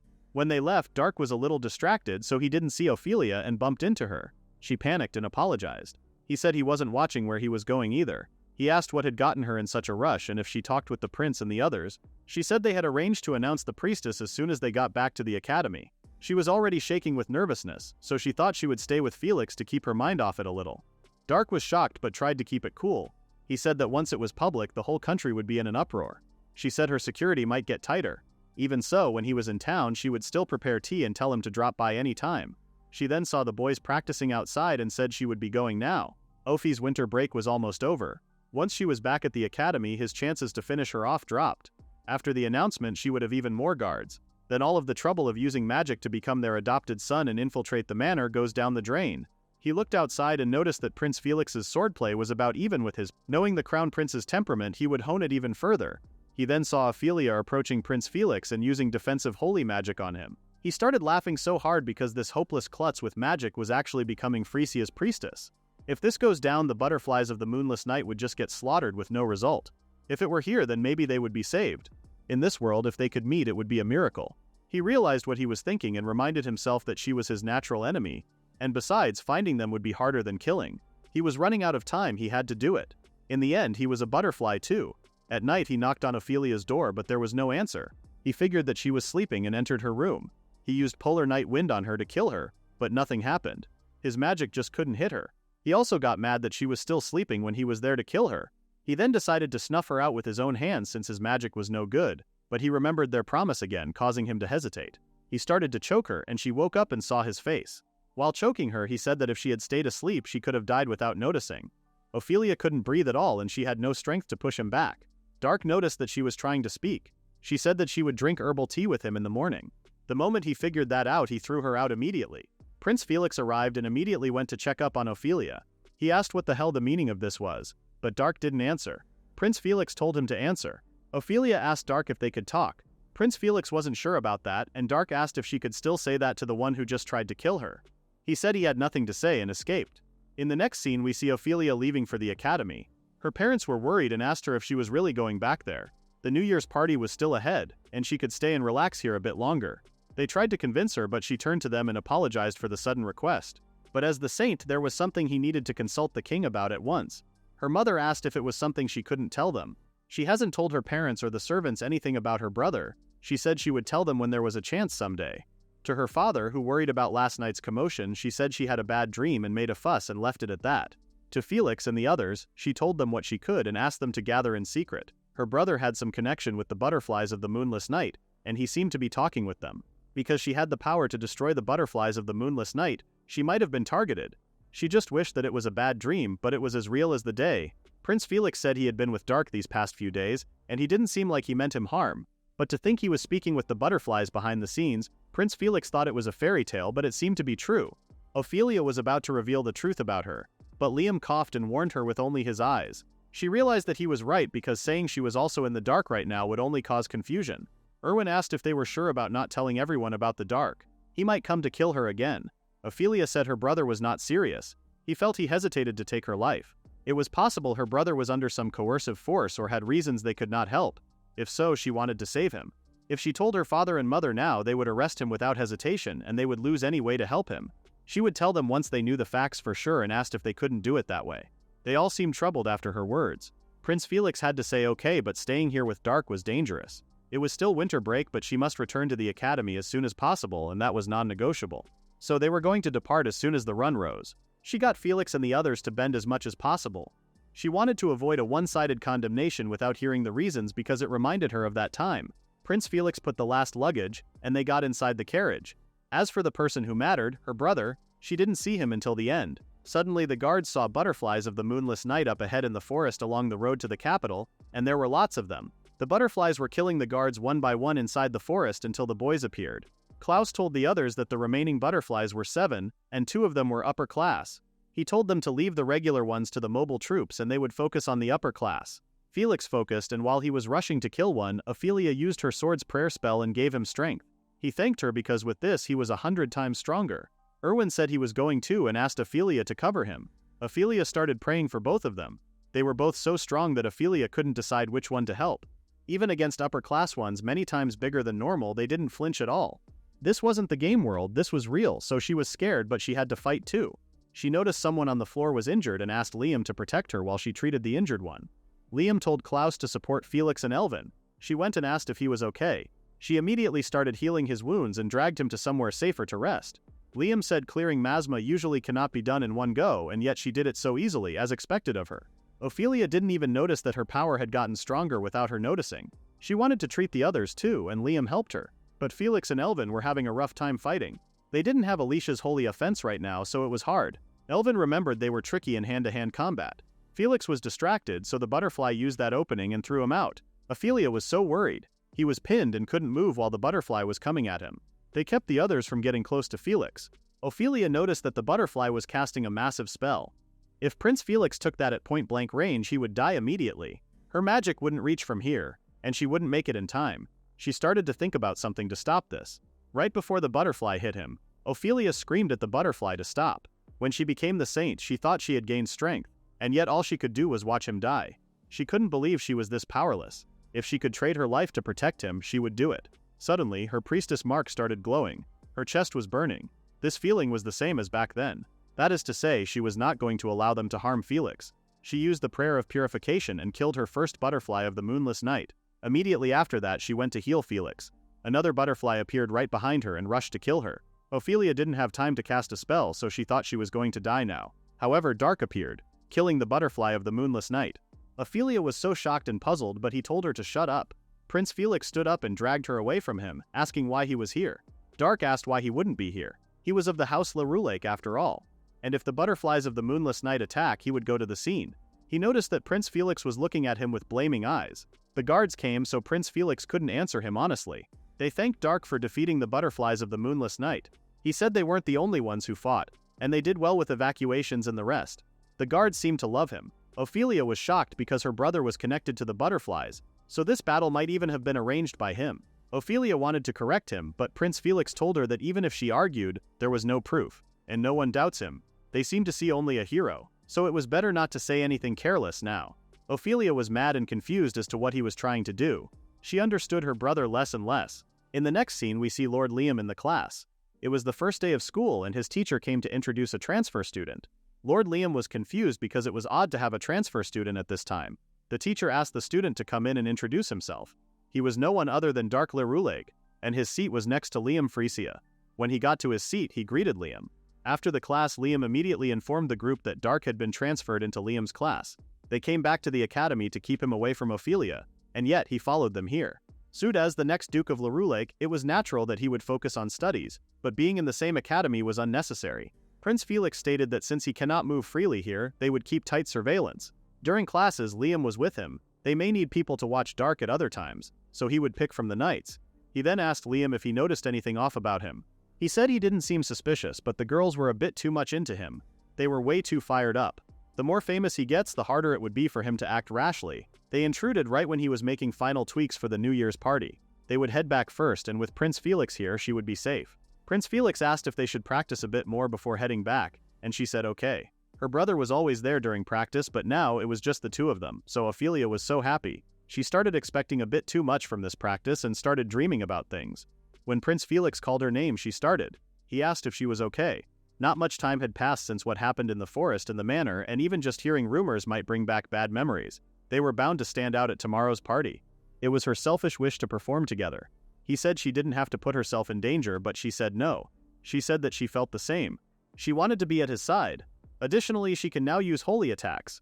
She could protect herself a little. So for tomorrow's party, she wanted to attend with him. He promised to protect her with everything he had. After a moment of romantic staring, Ophelia asked if his wound was okay.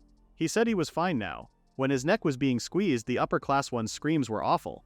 He wondered how she heard them. Ophelia asked Felix if he wanted to hear the butterflies' conversation back when they were at the manor, and he said he wouldn't want to. Ophelia realized that most people wouldn't want to. He didn't say it about her, but it still stings like a rejection. Prince Felix then asked if she wanted to hear them, and she had to say no. He said their words were not something to listen to. After that conversation, Ophelia was worried that Prince Felix would learn her true identity and despise her. In the next scene, they were all at the New Year's party. Everywhere they looked, there were so many students. This year's representatives were their crown prince and the Frieza Saint, a flawless pairing everyone wanted. Elwin said it was true, but Klaus was in their class and asked how the singing was. Klaus hoped that the practice would pay off. Meanwhile, Prince Felix went to get Ophelia. When he saw her in that beautiful dress, he was too stunned to speak. After a minute of staring at her, he said she looked so beautiful that it surprised him. Ophelia said he looked handsome too. While holding hands, Prince Felix noticed that her hands were shaking. She apologized, but he said anyone would be nervous singing in front of the whole school. He suggested doing the trick where she draws the character of a human on her palm. She used to do little Japanese superstitions like that in her past life memories, and she figured he must have seen her. She suggested we make it together, but Prince Felix preferred kissing her hand. He then told her that she could draw it in his hand too. Ophelia's heart was about to burst, so she said she couldn't do it. But after what he said, Ophelia's hands were shaking anymore. Once again, he offered his hand to her and they went to the main hall. They sang a beautiful song together and the boys noticed that Ophelia had improved a lot.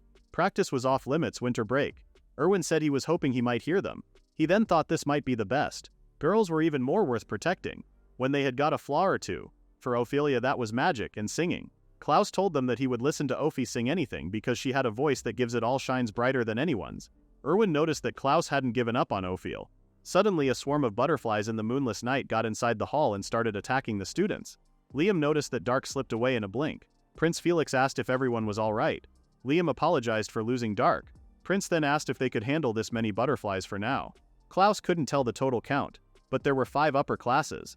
2 was hard enough, but now they had to fight against 5 of them. Ophelia told them to help the wounded if they could move. She told everyone who could cast barriers to shelter as many students as possible. The students realized that they could not rely on being protected and started to back up Fleeks. Fleeks felt reassured and started attacking the butterflies. Ophelia noticed that Klaus's barrier was broken. The upper class here was far stronger than the one in the forest. Liam told Ophelia to support Felix over them, but with this many holy attacks couldn't keep up, and they were too far for healing. She had no time to think, and she could hear the butterflies talking about killing Prince. That was enough for Ophelia to step up and tell them to stop. She said she would not let them do that. Everyone was shocked. Prince Felix asked what she was telling them not to do. At that moment, everyone realized what Ophelia's real attribute was. When Ophelia was 7, she realized that she had been reborn as a villainess with the darkness attribute and understood her fate. She worked so hard to change that tragic fate. She wanted a future with Prince Felix. But now everyone in the school knew that she was in the dark. She had been found out. She wished to tell him sooner, but that wasn't the time to worry about that, so she asked the butterfly why they attack humans and if they had any purpose. They said they didn't have any, and they just hated them. Ophelia realized that they were like children. Learning what Ophelia was hiding, Dark figured out why the butterflies and his attack magic didn't work on her. He said that no one could imagine that the Frieza priestess with holy power was actually darkness. He grabbed her and put a knife to her neck. He said he would spare those with darkness. But holy power was the real threat. As planned, the priestess existed here. Ophelia couldn't believe she was going to die here. Even as a villainess, even born with darkness, she swore she would be happy. That goal gave her the strength to unleash her power and put a stop to Dark. Dark noticed the mark on her arm and was shocked. This time, Ophelia ordered the butterflies of the moonless night to help her. And suddenly, the butterflies started to protect Ophelia, whom they suddenly started calling princess. Dark promised not to attack anyone and asked her to get off him. Ophelia fell down and tried to process what had just happened. She commanded the butterflies of the moonless night, and she realized that she had to run right now. However, Dark grabbed her again and kissed her. Shocked, Ophelia frozen there. She then hated this image and wished that Felix wouldn't look at her. She then pushed Dark and asked what the hell he was doing. He said that he found her and that she was the princess of the night. Ophelia had never heard of that, and it wasn't in her past life memories. Come to think of it, she did hear the butterflies calling her princess, and they listened to her orders. Dark asked Ophelia to be his consort, and if she could do that, the world could be theirs. He offered his hand for her to hold and waited for her answer. Ophelia reached his hand but only to hit him. She told Dark that she was going to build a peaceful world with Felix, therefore she refused his offer. Seeing her resolve was firm, he tried to grab her again, but Prince Felix finally moved and threw his hand away. He told him not to lay his filthy hands on his fiancée. He even took out his sword and told him not to take one step, or he would cut him down. Dark mocked him and snapped his fingers. As he was disappearing, he said he would withdraw for today now that he knew there was only one such being in the world. Confused, Prince Felix screamed at him, but he was gone. Ophelia wanted to treat him first. He thanked her and apologized for being late saving her. He then immediately kissed her. Ophelia once again realized how much she loved Prince Felix. The boys were all on the ground waiting for her to heal them. She apologized and said she would heal them at once. After healing everybody, the students didn't seem to have any fear or anger towards Ophelia for being darkness. They said that no matter what anyone said, she was still their priestess.